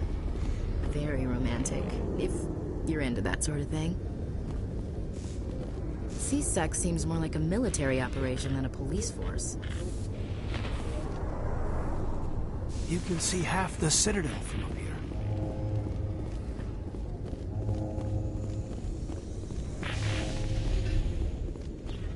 How you holding up, Lieutenant? Not too bad. No headaches worth mentioning lately. Maybe I'm getting used to the strain. Maybe you've just got a good stress release. I know that knocking the Geth on their synthetic asses gets rid of my headaches.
Sorry, I'm kind of busy right now. So, what can I do for you? What were you discussing with the Volus? Who, Doran? Oh, I was just asking him about my sister. Say she worked for Doran before she left to... Ugh, sorry, I don't want to bore you with my problems. I'm interested to hear what you have to say. Well, okay. My sister Jenna left here to go work at Cora's Den. The problem is, she's working as an informant for C-Sec. You know, eavesdropping on the people there. If they find out what she's doing, they'll kill her. Being an informant is a dangerous job. That's what I've been telling her. I don't know. Sometimes I think she stays there just to spite me. Do you know who her contact at C-Sec is? No. It's all very secret. Last time I asked an officer, he told me to stay out of it, for Jenna's safety. Maybe I could help her understand just how dangerous Cora's Den is. Would you? That'd be great. Just don't tell her I sent you. Well, I should get back to work before I get in trouble. Thanks. Welcome to Flux. Name's Doran. What can I do for you? Is this a casino? Among other things, yes. We've got some quasar stations, if you're interested. What can you tell me about the sisters working for you? Well, Jenna left to work at Cora's Den. Now her sister Rita is all worried she might be in some kind of trouble. Not much chance Jenna will change her mind, though. She's a stubborn one. If she wanted to come back, I'd take her in a second. The customers loved her. Are you the owner? Owner, cook, and bartender. I've even been known to dance a little when the mood strikes me. We've got some quasar stations, if you're interested. Goodbye. Enjoy your time here at Flux. Drinks and dancing down below, gambling up above. Good place to blow off some steam. If we weren't on duty, I'd have to show you some of my dance moves. Sir.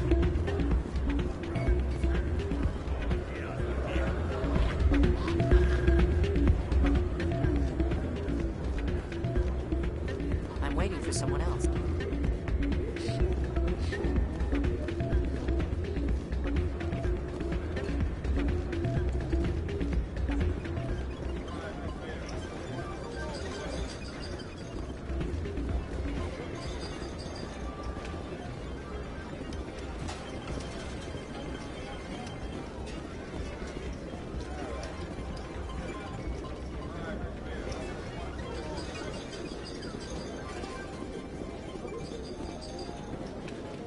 Somebody rigged this machine to funnel credits through the system. Let me trace the signal.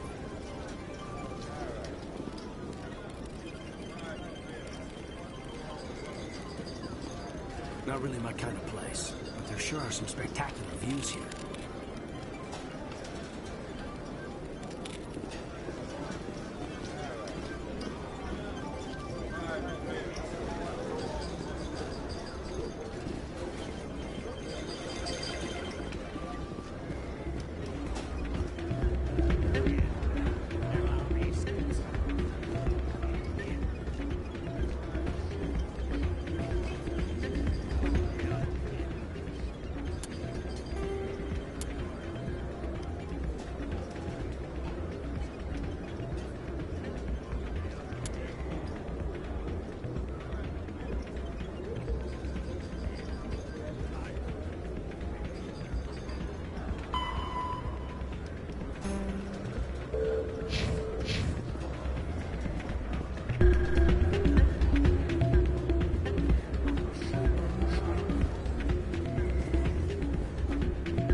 That's him.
That's him.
Finally, some action.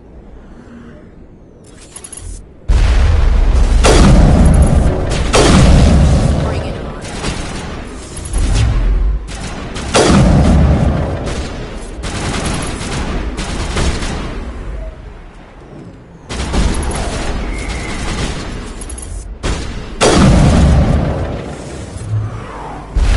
Someone give me a hand!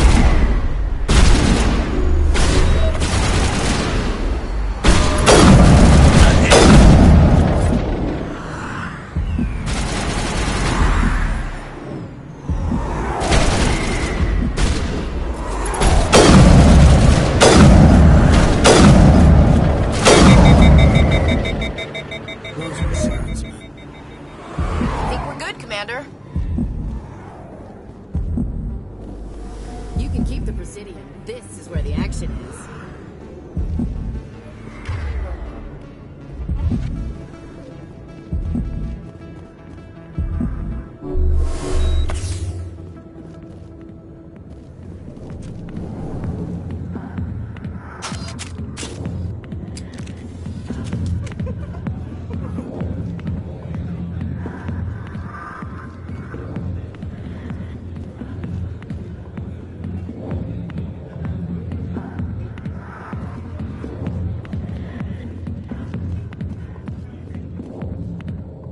Back off, Rex. Fist told us to take you down if you showed up. What are you waiting for? I'm standing right here. This is Fist's only chance. If he's smart, he'll take it. He's not coming out, Rex. End of story. This story is just beginning. Out of my way, humans. I have no quarrel with you. What was that all about? Who knows? Let's just try not to get caught in the middle.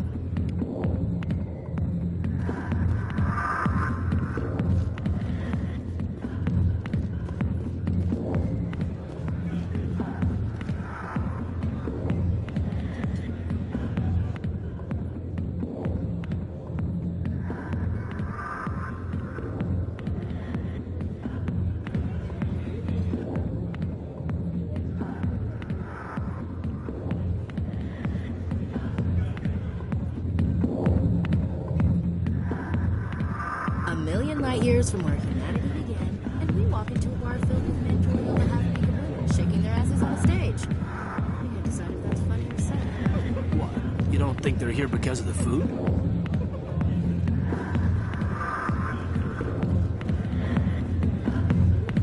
Hi, I'll be with you in just a sec.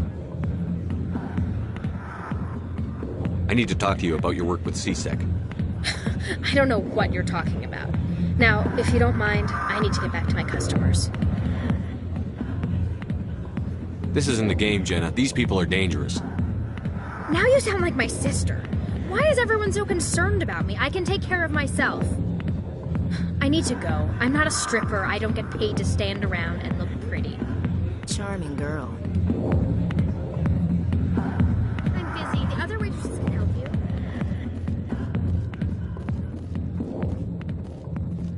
Alliance military. I could have been a Marine, you know. Instead, I joined the goddamn Citadel security. Biggest mistake of my life.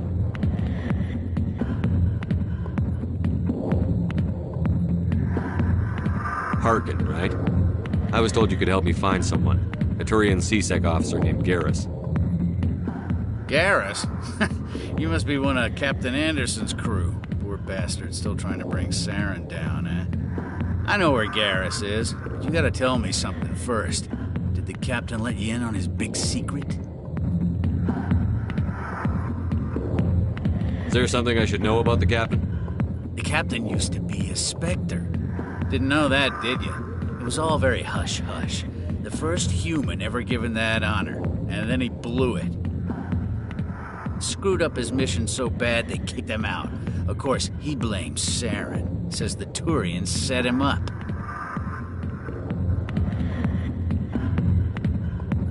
Just tell me where Garrus went.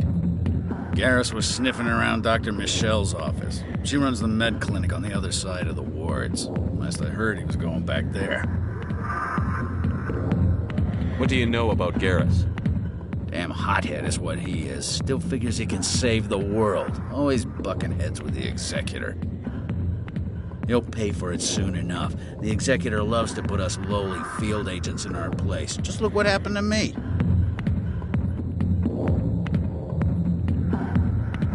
How well do you know Captain Anderson? Met him a few times over the years. One of those hardcore military guys. Yes, sir. No, sir. Can't have any fun with a stick up your ass, sir. That's probably why he climbed the Alliance ranks so fast. The military loves brown-nosers.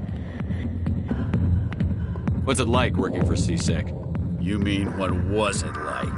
The Executor suspended me without pay. Recurring violations.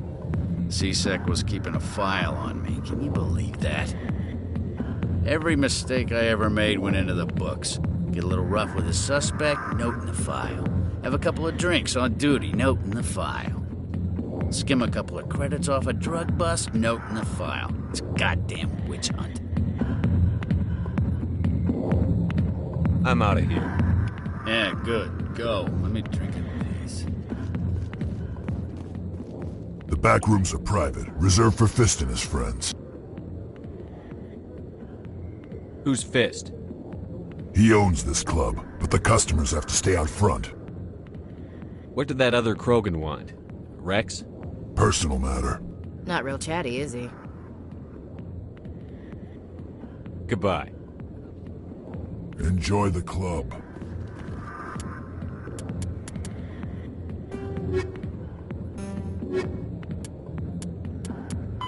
The Elcor are... The Krogan evolved in a hostile and vicious environment. Until the invention of gunpowder weapons, eaten by predators was still the #1 cause of Krogan fatalities. Afterwards, it was death by gunshot.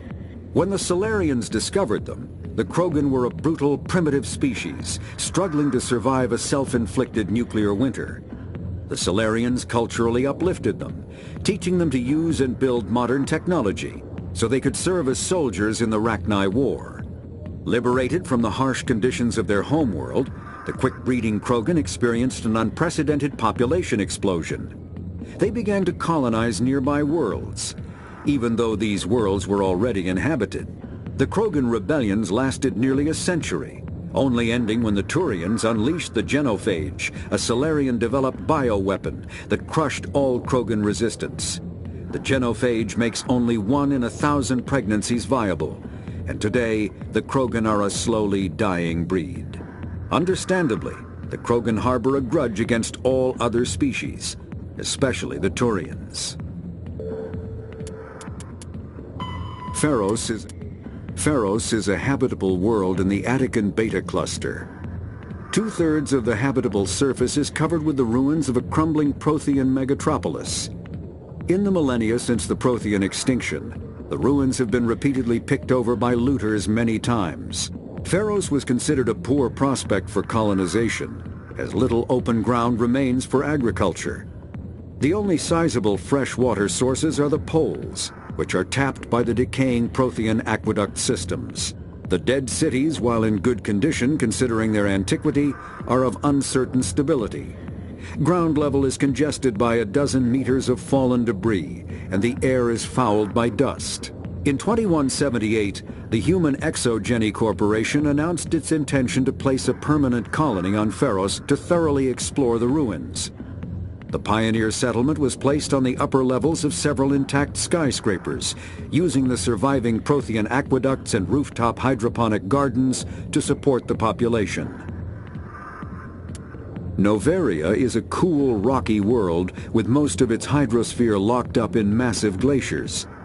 A privately chartered colony world, the planet is owned by the Noveria Development Corporation Holding Company. The NDC is funded by investment capital from 24 high-technology development firms and administrated by an executive board representing their interests. The investors built remote hot labs in isolated locations across Noveria's surface.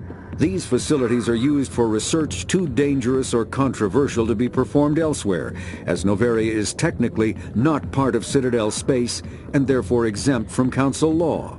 By special arrangement, Citadel's special tactics and reconnaissance agents have been granted extraterritorial privileges, but it remains to be seen how committed the Executive Board is to that principle. Given its unique situation, it is understandable that Noveria is often implicated in all manner of wild conspiracy theories.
questions about Jenna, meet me at C-Sec Academy.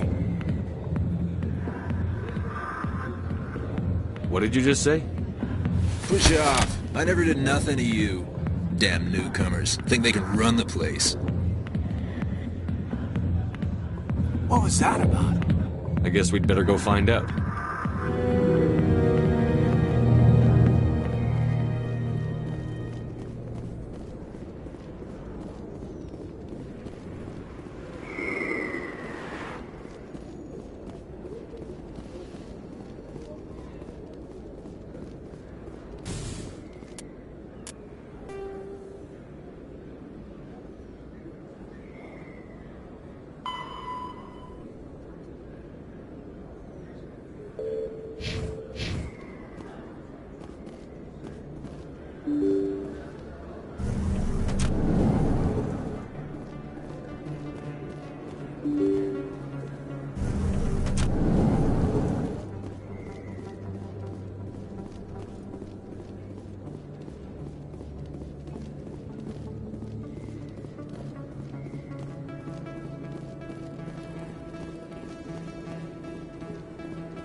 I didn't tell anyone, I swear! That was smart, Doug. Now if Garrus comes around, you stay smart. Keep your mouth shut or we'll... Who are you? Let her go! Ah!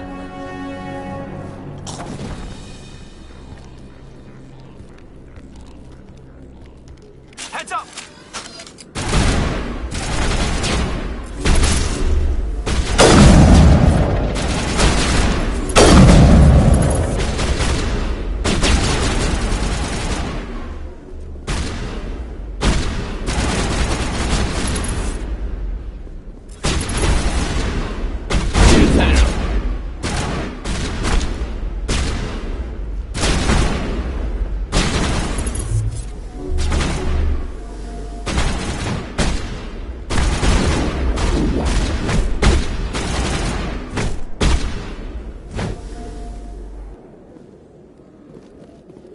Area secured. Perfect timing, Shepard. Gave me a clear shot at that bastard. You took him down clean. Sometimes you get lucky. Dr. Michelle, are you hurt? No, I'm okay. Thanks to you. All of you.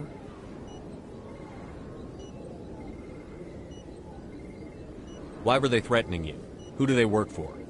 They work for Feast. They wanted to shut me up, keep me from telling Garrus about the Quarian. What Quarian? A few days ago, a Quarian came by my office.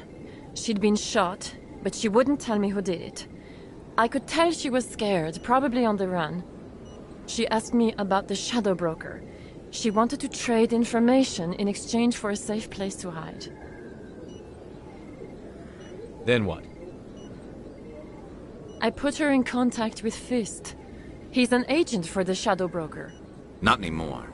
Now he works for Saren. And the Shadow Broker isn't too happy about it. Fist betrayed the Shadow Broker?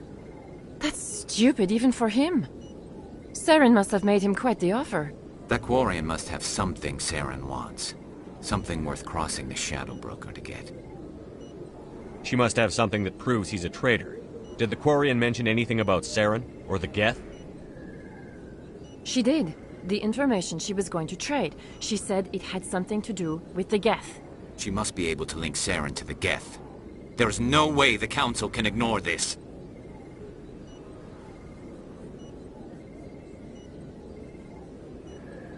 Time we paid Fist a visit. This is your show, Shepard. But I want to bring Saren down as much as you do. I'm coming with you.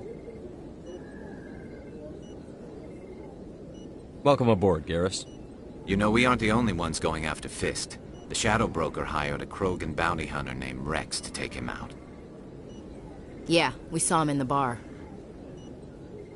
A Krogan might come in handy. Last I heard, he was at the C-Sec Academy. What's he doing there? Fist accused him of making threats. We brought Rex in for a little talk. If you hurry, you can catch him at the Academy before he leaves. Move out.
If you feel lucky, we should visit the casino over in Flux.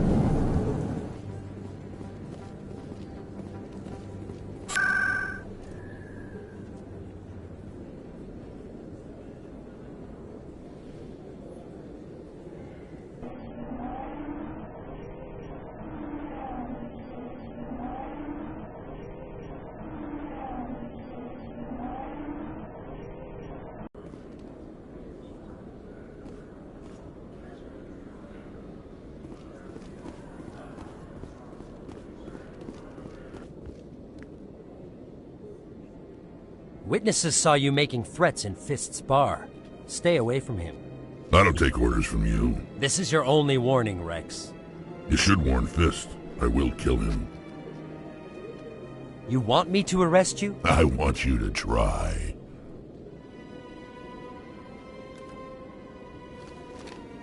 Go on. Get out of here. Do I know you, human? My name's Shepard. I'm going after Fist. Thought you might want to come along. Shepard. Commander Shepard. I've heard a lot about you. We're both warriors, Shepard. Out of respect, I'll give you a fair warning. I'm going to kill Fist. Fist knows you're coming. We'll have a better chance if we all work together. My people have a saying. Seek the enemy of your enemy, and you will find a friend.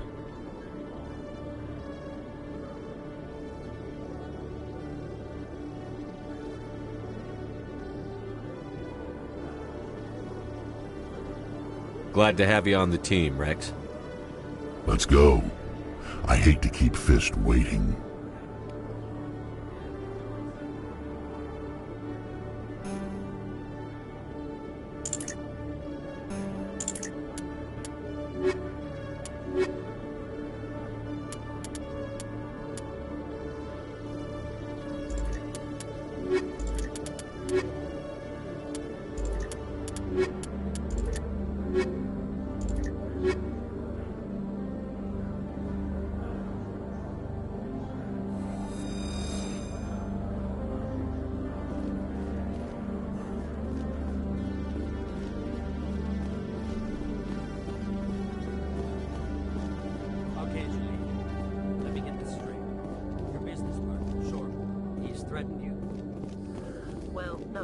Not exactly, but he wants to meet with me.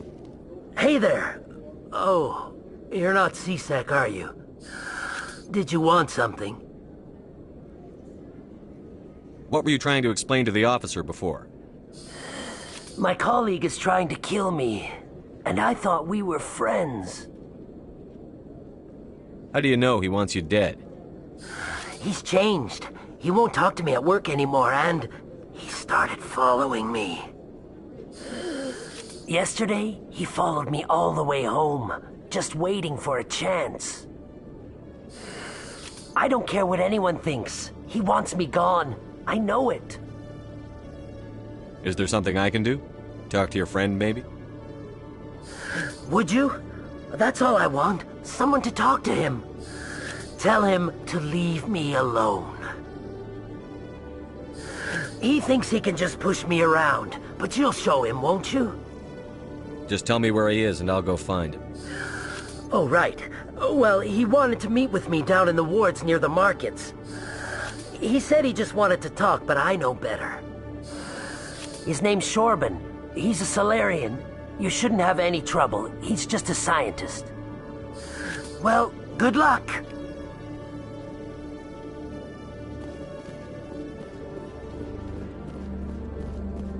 Detective Chelik, come into my office. I want to discuss this in private.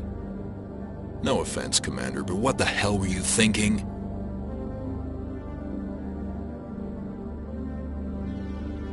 Watch your tone, Chelik. You could have blown Jenna's cover. We were trying to help her. I gathered that. It might seem cold letting her take all the risk, but we're keeping a close eye on her. But you're still using her. This job isn't easy and it's usually unpleasant. I'll take help anywhere I can find it. But since you're so concerned with her safety, maybe there's a way we can help each other. It's nice to see you're still working all the angles, Chelik. As part of the job. Now are you gonna help me or not? I'll help you, but I need some details. I'm trying to track down an illegal arms producer. I just need some of their product. Thanks to Jenna's intel, I've learned there's a seller here on the Citadel. Meet our man named Jax, pick up the mods, and bring them back here. That'll give me everything I need. I'll persuade Jax to tell me where these mods are coming from. No. You tip Jax off, and all my leads will disappear faster than you can say bad bust. Where can I find this Jax? Jax is down in the lower level of the markets. I'll send word through our channels that you're the buyer. Good luck, Commander. I used to have an office here. Spent half my time doing paperwork. Every time I visit the Citadel, C-Sec brings me here for a friendly chat.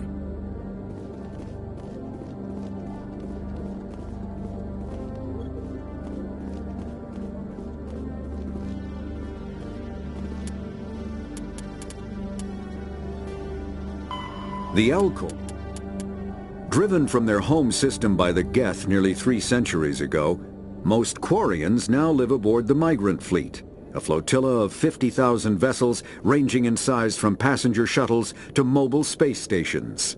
Home to 17 million Quarians, the flotilla understandably has scarce resources. Because of this, each Quarian must go on a rite of passage known as the Pilgrimage when they come of age. They leave the fleet and only return once they have found something of value they can bring back to their people. Other species tend to look down on the Quarians for creating the Geth and for the negative impact their fleet has when it enters a system. This has led to many myths and rumors about the Quarians, including the belief that underneath their clothes and breathing masks, they are actually cybernetic creatures, a combination of organic and synthetic parts.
Welcome back, EarthClan. Will you be needing supplies for your return to the colonies? Show me what you've got. Most excellent. I am sure you will find something pleasing.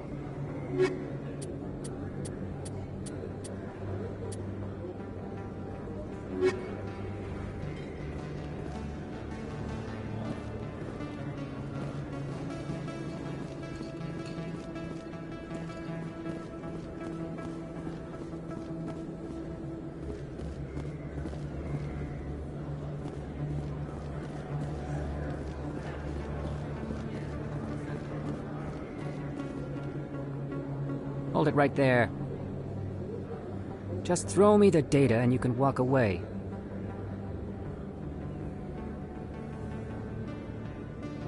What data? What are you talking about? I didn't come out to play games with you, human. I'll ask you one more time. Give me the data and you and Jalid will live to see another day.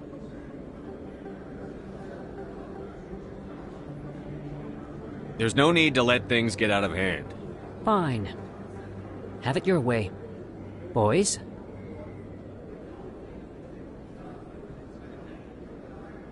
Hostile contact! Shoot down!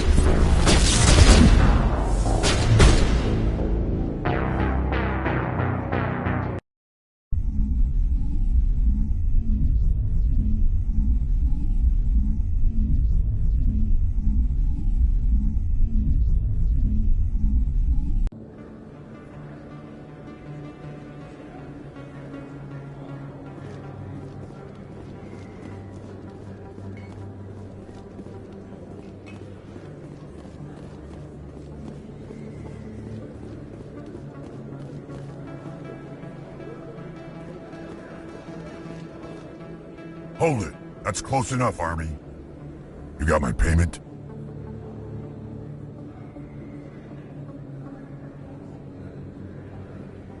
Do you have the X-Mods?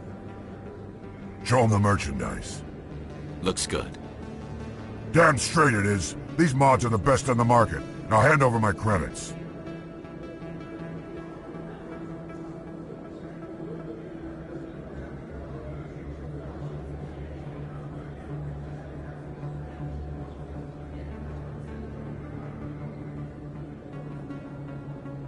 I'm taking you in, Jax.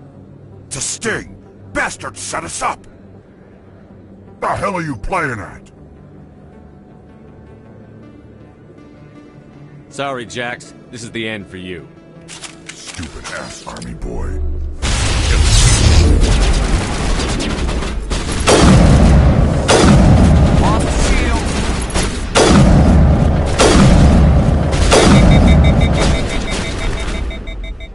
Medic!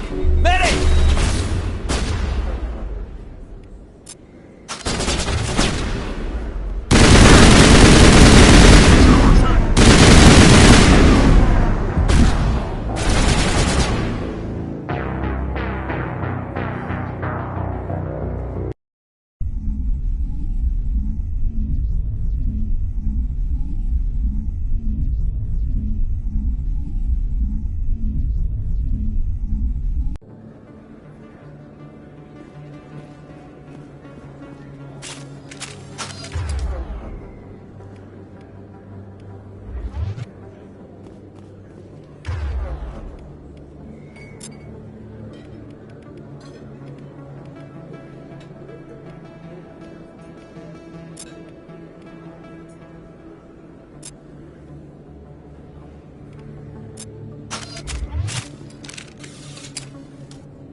Hold it. That's close enough, Army. You got my payment? Do you have the X-Mods? Show them the merchandise. Looks good. Damn straight it is. These mods are the best on the market. Now hand over my credits. Here you go. Here you go. Enjoy it. Come on, boys. We're done here.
Hold it right there.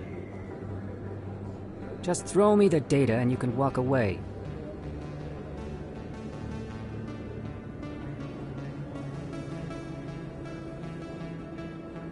What data? What are you talking about?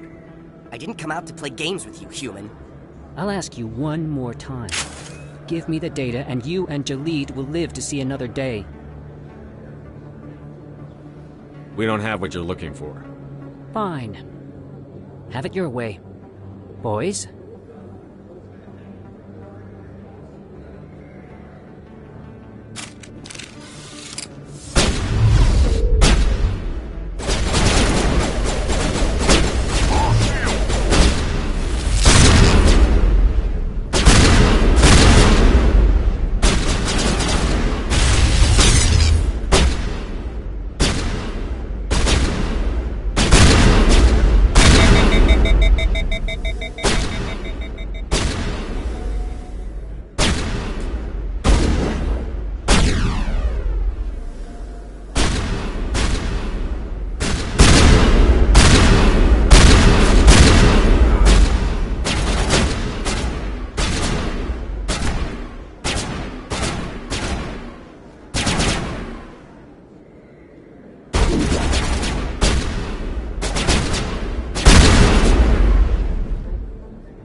Hold it right there.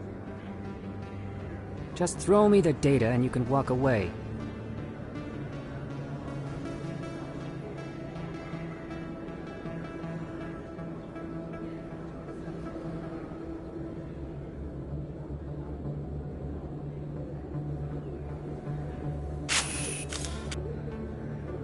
Drop your weapons, now! I don't think so, human. I'll ask you one more time. Give me the data and you and Jaleed will live to see another day. Come and get it, Solarian. It'll be the last mistake you make. Fine. Have it your way. Boys?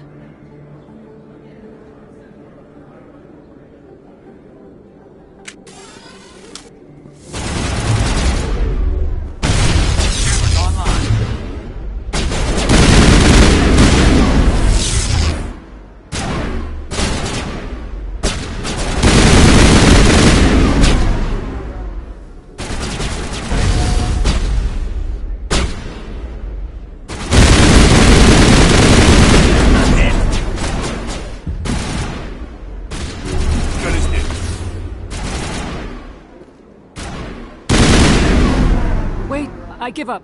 I give up. Please, don't kill me. What's so important about this data? Why are you trying to get it? I thought you knew.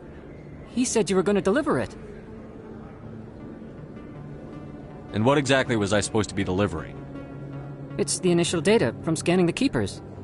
You see, we stole some research from our work to make the scanners. We were supposed to work together. I get the data, he analyzes it. What's so special about that? The Keepers are almost impossible to scan, and you can't capture them or get samples. They just self-destruct. After centuries here, we still don't know anything about them. Don't you see? We were the first to scan them, ever. Why are you trying to kill your partner? I'm not trying to kill him. Jaleed's job was to disseminate our initial findings. But he decided to keep the data for himself. Maybe to sell it. I don't know. I should kill both of you idiots. We lost our heads. We just couldn't let an opportunity like this pass us by. But it doesn't matter now. I just want to live. I don't care if I ever see that data again. So how do you gather data on the Keepers? It's not difficult, really. Just get within range and scan them. You seem interested. Enough to help me, perhaps? How could I help you? I'll give you my scanner.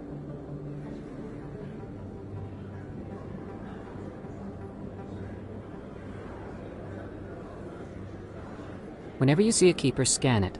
Discreetly. My database will update automatically each time you scan a unique Keeper. Then I'll update your account with a few credits. I suppose a little scanning here and there won't hurt anyone? Very good. Maybe if you wouldn't mind speaking with Jaleed.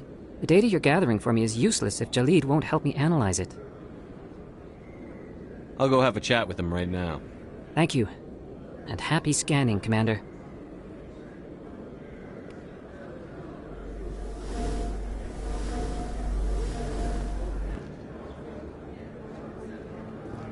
If you feel lucky, we should visit the casino over in Flux.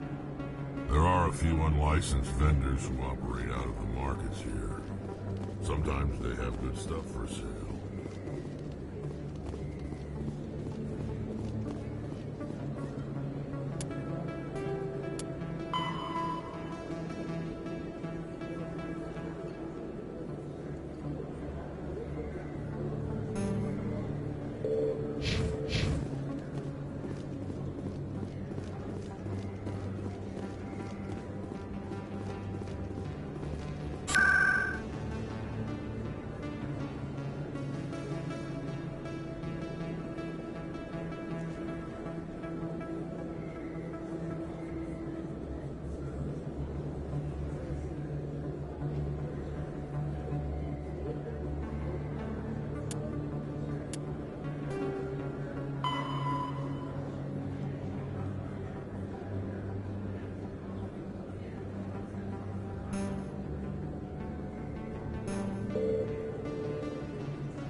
Hello again.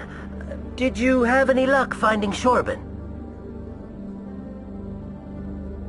I found out you've been lying to me, Jalid. Lying? Why would I lie to you? You forgot to mention the data about the Keeper. He told you? I didn't mean for any of this to happen. I was afraid Shorben would kill me to get the data, so well, I was hoping you'd take care of him. I'm scanning the Keepers for Shorben, but you two need to stop fighting. You're helping us? But, well, if you say so. Well, if Shorben can forgive and forget, then so can I. I appreciate the help, Commander. I better go get that data analyzed.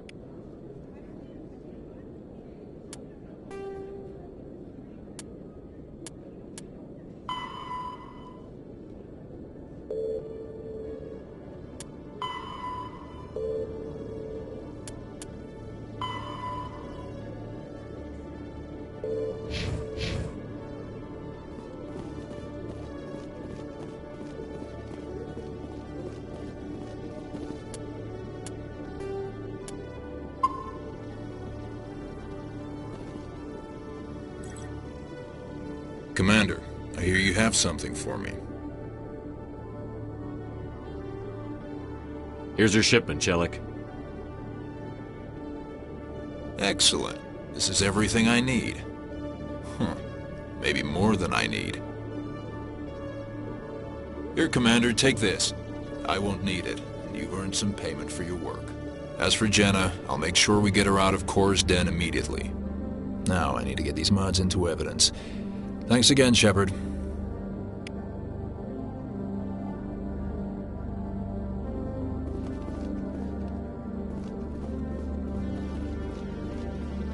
If C-Sec were better at its job, there'd be no need for bounty hunters like me. You always see a few civilians hanging around the academy waiting to speak to an officer about some problem or other.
Combat hard suits use a dual-layer system. All modern infantry weapons, from pistols to assault rifles, use micro-scaled mass accelerator technology. Projectiles consist of tiny metal slugs suspended within a mass-reducing field, accelerated by magnetic force to speeds that inflict kinetic damage. The ammo magazine is a simple block of metal. The gun's internal computer calculates the mass needed to reach the target based on distance, gravity, and atmospheric pressure, then shears off an appropriate-sized slug from the block. A single block can supply thousands of rounds, making ammo a non-issue during any engagement. Top-line weapons also feature smart targeting that allows them to correct for weather and environment. Firing on a target in a howling gale feels the same as it does on a calm day at the practice range. Smart targeting does not mean a bullet will automatically find the mark every time the trigger is pulled. It only makes it easier for the marksman to aim.